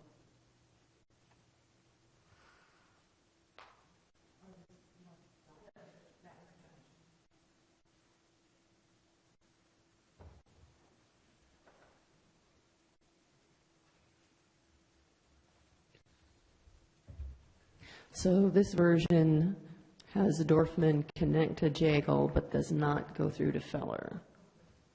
And what happens in this version over here with Honor? Let me move it.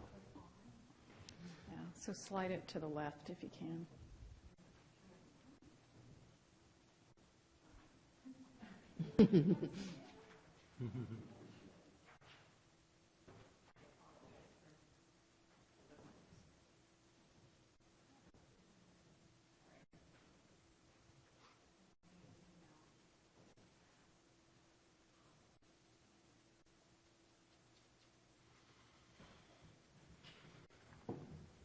Here we go. I can't look at it.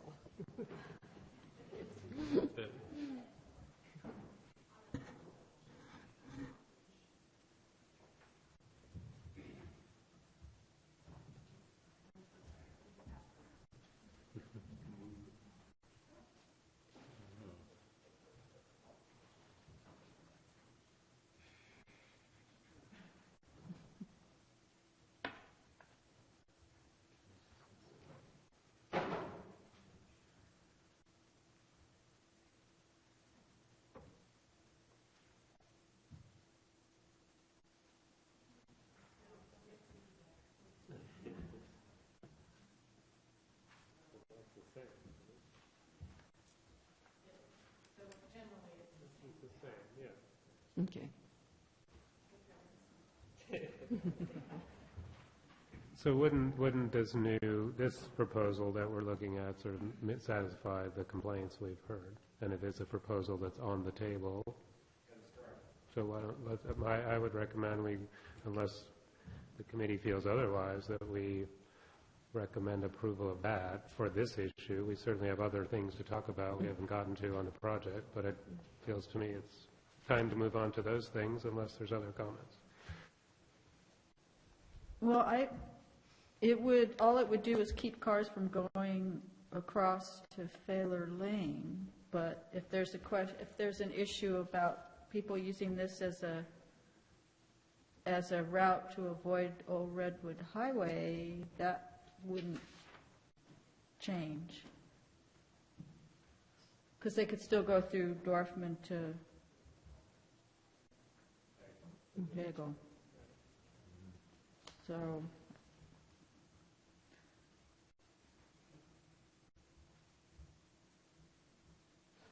I don't know.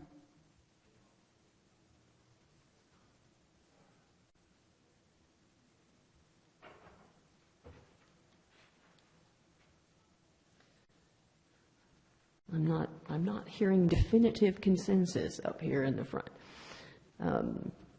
Shall we set this aside for further contemplation and go on to some of the other issues? We haven't even talked about the buildings.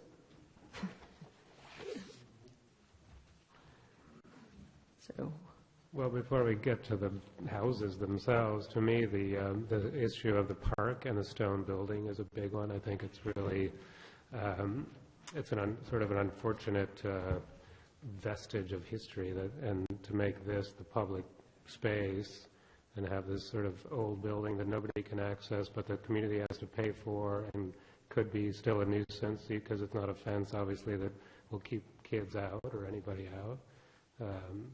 And it's taking up some of what could be more public space for the whole property. Just feel like there could be a much more creative solution to dealing with that. Obviously, there's historical implications, or whatever, but it just feels like it's not going to benefit the community. They're going to have to pay for it. That's my opinion on that one. It seems like taking it down and rebuilding it in some fashion. If there was a little building there that could be a building that could be used for parties, barbecue, community garden shed kind of thing like that, it's just going to be so much better. I have to say, I kind of agree. If I could wave a magic wand, I would just get rid of that. I agree with that, too. Yeah. I guess we could ask the developer how they've done any studies as far as what it would take to make it. No, I meant to use it for a community facility.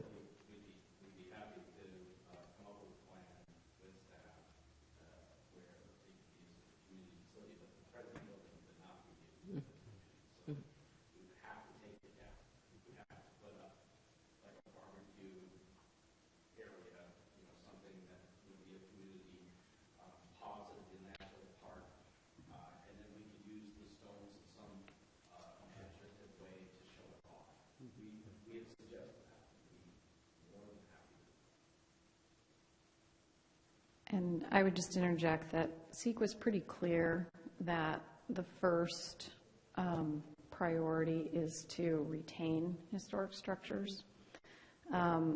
So if we're not going to retain it, possibly into a different environmental review process, we'd have to look at that.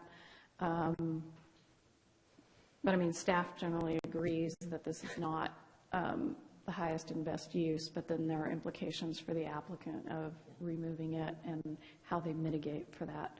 And it's going to be more than just a community asset that is a nice community amenity. It's above that because it's a resource under CEQA. So when does something move from just being old and being historic? When the architectural historian tells us that. Okay. But I think I was seeing enough nodding heads up here, up in front, that we're pretty much, none of us like it. And if we can get rid of it without it, it doesn't add to the project. If there's a way to meet whatever our requirements are. Am I speaking everyone's mind? I'm seeing nodding hands at some point. At some point, we'll vote on things, but. What I heard Lars say is that if there's a creative use for that reflects some of the history, then that would be great. Okay, so what other aspects of the project have we not talked about that we need to recommend? We've got all these lovely changes in the articulations of the buildings and all of these colors and materials. Do we have any comments about the buildings? You were talking about one of them. Well, the colors look fine to me. I mean, they match the neighborhood and they match, they're all very nice pastels and so forth. Oh, sorry about that. Very nice pastels, and so I don't have a problem with the colors at all. I guess where I had an issue, or at least I didn't just like the way it looked, was with the duet concept. There's, 3 or 4 duets, is that right? 4? 3? Just how they looked and why they were necessary, I guess, to be constructed that way.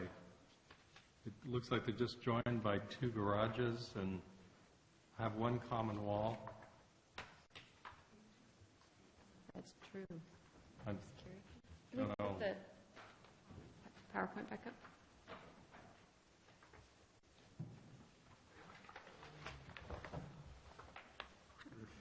I just want to cut through the middle of the 2.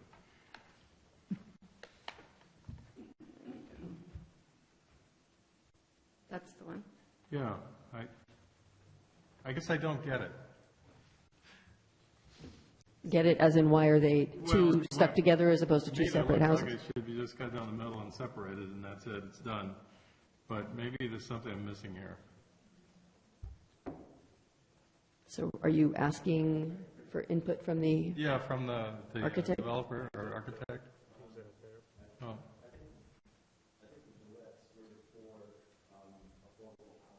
Right. So if you separate them, they're not affordable, is that?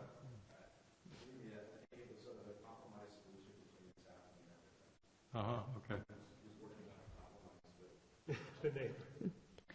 No, no. Staff has no preference over whether they're attached or detached. I think the issue is probably cost. Okay. I don't know. Yeah, it has one common wall, so. Okay, anyway. It just bothered me. Because, the reason it bothers me, because the rest of the design, the other buildings look great as individual dwellings, and all of a sudden I have this sprinkling of these 3 or 4, 3 I guess. And it just looked different for some reason to me, is why it should be like that. And if there's an economic reason for it, okay, I understand that, because I know what they're for. But otherwise, why do it? I guess that's my attitude. Yeah. Could you step up to the microphone, because thank you. So these are the affordable, because of the setbacks. Right. If we separated them, the buildings get much smaller. Mm. The actual living space. Okay, that's. So we're trying to that's what I maximize want living to hear. space. That's the compromise I was speaking Gotcha, to, by the way. Gotcha, okay, I understand. Fair enough? Yeah, fair Thank you. enough. I understand that. And just understanding this is this representative of 2 different styles, or is this representative of one with a craftsman adjoining a cottage?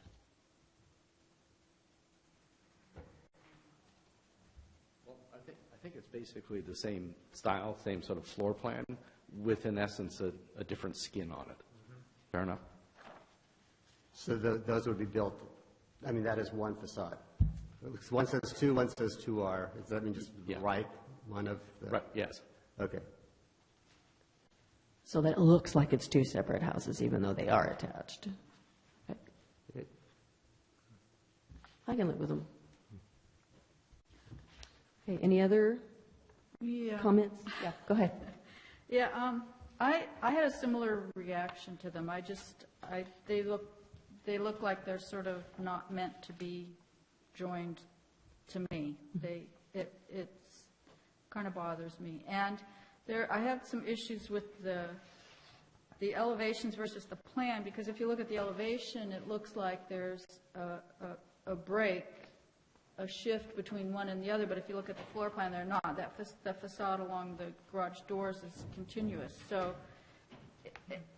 I'm just not a fan of the two different treatments of one building. And the other thing is, if you look at the second floor plan, the bedroom windows, it's a mirror image, so you've got bedroom windows staring into bedroom window directly across that, whatever it is, 8 feet maybe, and that just seems not great. And so I would be more inclined to think that the treatment of those two units be more the same, rather than the two styles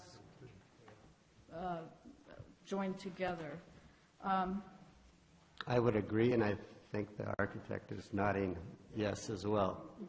And maybe that actually came from staff to differentiate, but I think the general reaction that I've heard so far is it just looks odd. So, if that's your only concern, we are very happy. So again, I'm seeing lots of nodding heads about maybe making those treatments consistent. And maybe the bedroom windows are not directly opposite. Maybe those could be shifted. The other comment I have sort of in general about the architecture is that I like the level of detailing that's on the front elevations, but it seems, and I actually like the level of detailing that's on the side and rear elevations. It's much simpler, but I think it looks really nice. I kind of have this tug of war between there's so much on the front and then it's minimal on the rear and the sides, and I think they both look very nice. I just think it does smack a little bit of a facadism kind of architecture, and it's not, I mean, it's kind of, it's not a real severe level of it, and I think staff has addressed that somewhat, but I'm just wondering if I would react better if it were evened out somewhat. I'm not sure, but that's a comment. So that's all.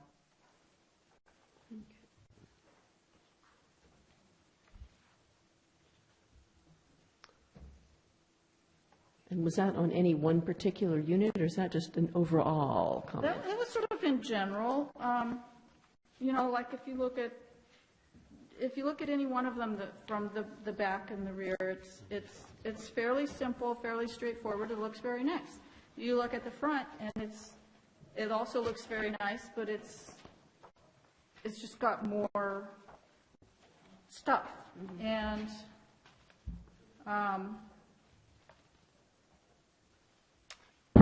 I don't know. I just had a reaction to it that maybe it was. yeah, I would agree with that, and I think for the areas that have more public face, they should be more consistent rather than, I mean, particularly on the corners, they seem to have a distinct separation between side and front. Yeah, you're the one I think brought up about the fences, and I think that was a good point. I hadn't noticed that those side lot houses were being treated more like a backyard as far as the fencing. So that was a good, which I would agree. Maybe those fences should just move to the backyard. I'd like to take that comment. To me, there's the overall plan. It's sort of funny. It reminds me of the first project we looked at today, that the overall development feels very private. So you walk in past a bedroom to the living space in the back, outdoor space in the back, and then a very enclosed fenced area. So the porch is, how often is someone going to be sitting on that porch, I wonder, because the flow of the house is to the back of the house. So it's the same comment I made on the earlier project, like it feels like an old style of design. The garage is what you see. You walk in your garage and you get in your house and you don't come out. And I just don't, I think that's unfortunate. I think it could be as much a criticism of the Cotati design guidelines as it is the developer, because it's like we've worked so hard to get these great porches, but who's going to sit on that porch in the way the floor plan is laid out? You know, the detail of the ins and outs of the building is great. I really appreciate that, and it gives a lot of life to the neighborhood. But the eyes on the street, new urbanism kind of planning is not this model. It is only in the kind of dressing of a front porch, and that's quaint and, that kind of thing. But as an overall floor planning scheme, it does not really feel welcoming to me. So it's an editorial comment, and like I said, it's sort of, I wouldn't not approve the project for that, but because obviously it'd be a major redesign, but it is, like I said, it's sort of like maybe the developer's hands are tied by our design guidelines.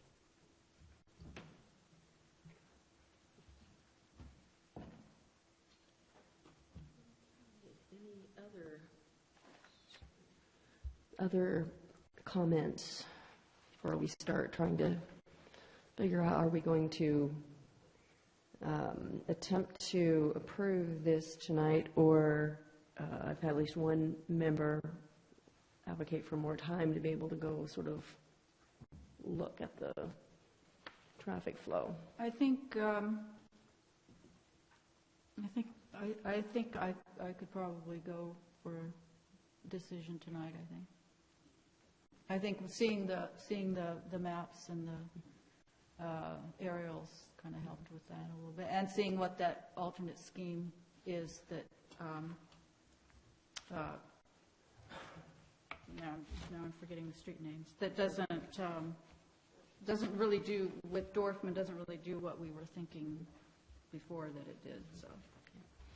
So I'm thinking, because we have so many different pieces, that we may need to have separate votes on the different things we want to amend or recommend differently. Can we do it that way? We can't take separate votes, but we could certainly do a straw poll after the major issues. Okay. Okay, so let's see, what order shall we do these in? I think we sort of got our straw poll about how we feel about the stone building. Right. Madam Chair, could I ask, and maybe we're going to talk about this a little bit more, but I am interested in some consensus on, I like the term facadism, that's a good one, I like that. Sort of without further direction, I think the project plans would come back simplified. So I'd just like to have some direction from the committee on maybe what seems appropriate there. And then to committee member Langberg's comment, I think that's a really helpful comment, because certainly the design guidelines do, or this isn't even a guideline, it's a rule about the porch. That's certainly meant to create a more livable neighborhood and feel, and we've worked on the meandering sidewalk with benches in the parkway so that we can try and create a little bit more community. So if there are things about the floor plan that maybe we should explore, that would be helpful to know too, helpful ideas. That's it, thank you. Okay. So did you want to make any specific proposal or recommendation about that floor plan issue, or? I don't think it's, I don't know, I think it's such a big redesign that it's hard to say. It's, it's just if you're in your living space, you're going to be, and with the porch is adjacent to the living space, you're going to be much more likely to use it. I think it's just a natural thing. You get in the back and there's outdoor space behind you, you're going to go use that just by habit. You'll have to sort of force yourself to go sit on the porch because you want to, do that. So I can't. I think it's too big of a floor plan redesign to make anything more specific. Okay. And so how about the facade question? I think the idea of maybe dressing up the corner lot street side and moving those fences, and then maybe, I'm not going to push to change. I'm not going to push to change anything else. I think if those side elevations were just dressed up a tad, and keep the level of detail that's on the back and the side at least to the level that it is, I think I would be happy with it. I would too, and I would just add to dressing up, just maybe some articulation, so that it's not just pastiche. But perhaps if a room could bump a couple feet here or there on that wall. Okay, so continuing the interest around the sides. Yeah, at the public sides, all the public sides. Okay, so I think, here's the list I think I have of where I think I've heard agreement up here. The stone building, the duplexes, I'm sorry, duets, we're calling them now. The duets have the same treatment across them rather than the two differences. Continuing some of the articulation and interest around the side elevations. We were talking about eliminating the fences where there was the side facade on a street. I'm seeing some nods. Did we have agreement about that one? Yeah, okay. The one thing we've talked about a lot that I don't know that we're yet at an agreement at is the traffic issues, and so I heard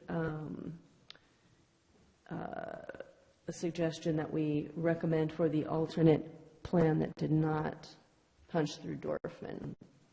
Are we in agreement about that?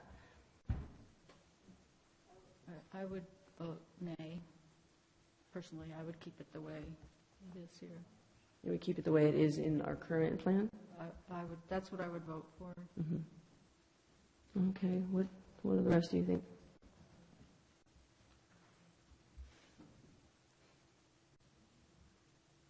Isn't that in opposition to what the residents are talking about? Mm-hmm.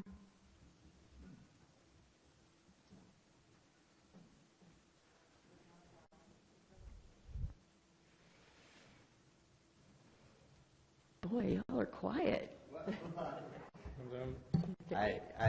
I'm still in favor of the recommendation to have that be a pedestrian way. Mm-hmm. And that's in opposition to Sally's recommendation. Okay. So we do have a difference of 2 vocal people and 4 non-vocal people. Well, so why don't we take a little We don't have straw? to be unanimous. Well, no, we don't have to, so. Another discussion, I guess, yeah. So, can we just take a little straw poll and see who leans which way? So, who else leans towards this position of the plan as submitted? The plan is submitted. Mm-hmm. And so then I take that to be, so leaning towards going with the alternate plan that does not punch through Dorfman. I'm seeing nodding heads there. Okay, so I think you're out. I'm the lone voice. So, okay, so the list of recommendations that we're suggesting, the stone building, the duplexes, the change in the street plan, the side fences, and the side elevations. Was there anything else that we wanted to, did I miss something that we wanted to? The windows, the bedroom windows on the duets needs to be offset. Okay, so bedroom windows on the duets don't look into each other. So, does somebody want to turn that into a motion?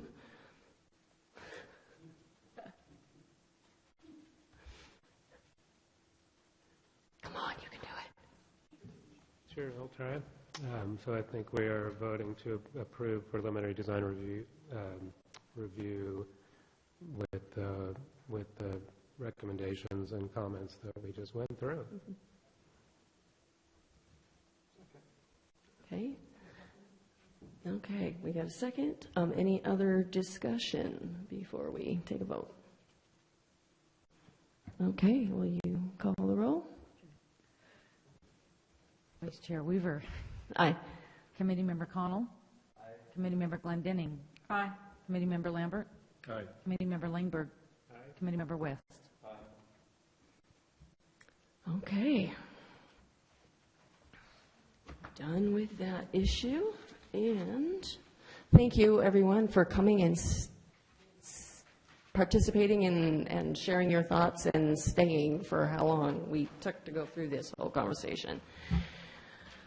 Okay, our next item on the agenda is reports by staff. Thank you, Madam Chair. And for the members of the public, I would just say that our targeted Planning Commission date for this project is November 7th. So it'll be going on to Planning Commission and then City Council. That is where we will get the Land Use Authority, Planning Commission, and there will be, I'm sure, further discussion of trees. Welcome. Thank you. Okay. Thank you. And it will be renoticed.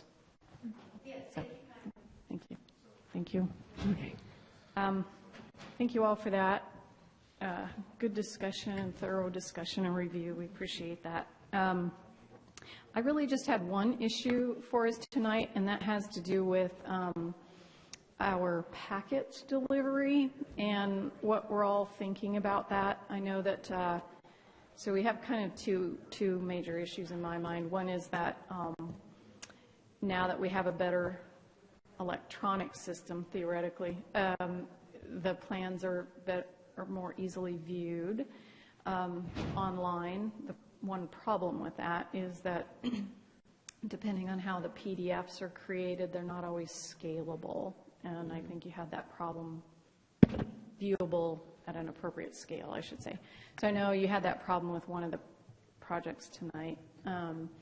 So given that reality that we don't always have control over the way the PDFs are given to us, I'm just wondering where the committee's at with hard copies of plans, whether those are something that you definitely still want to receive or whether you'd rather not have them. My own sense is that you'd probably like to have plans to look at. But I wanted to make sure. Okay. Absolutely. Okay. Vicki, when I blow up the PDFs, I lose resolution usually. And a lot of these, these drawings are really complex. So when I try to blow this up, I can't see the detail. It's just kind of blurry. Okay. So the big plans are, I love them. They're great. Sort of. Okay, that's good. That's good to know. I just didn't want to be killing trees and inundating you if you didn't want them. They're really well done. I could handle things like the minutes and the agendas could be just digital. I don't mind reading these on my iPad or something. I don't need these to be printed, but the plans, I can't see them if they're... Okay. All right. We'll just continue to produce the whole thing because pulling it apart makes it harder on our clerk, who already works hard. So with that, really, we have just one other single-family home that may be coming to you, but same as when we met last time, I'm not sure what the timing of it is. It's not quite ready. So you all might be on an extended break for the holidays. So we'll keep you posted as we know. And appreciate everything. Appreciate your service. Thank you. Okay, thank you. All right. Does anyone on the commission have anything to report? No? Okay. Well, then, we're done. Nice job, Vice Chair. Yes, very good. God, I'm going to turn all of that into... Struggle getting through this. That's the most fun I think we've had.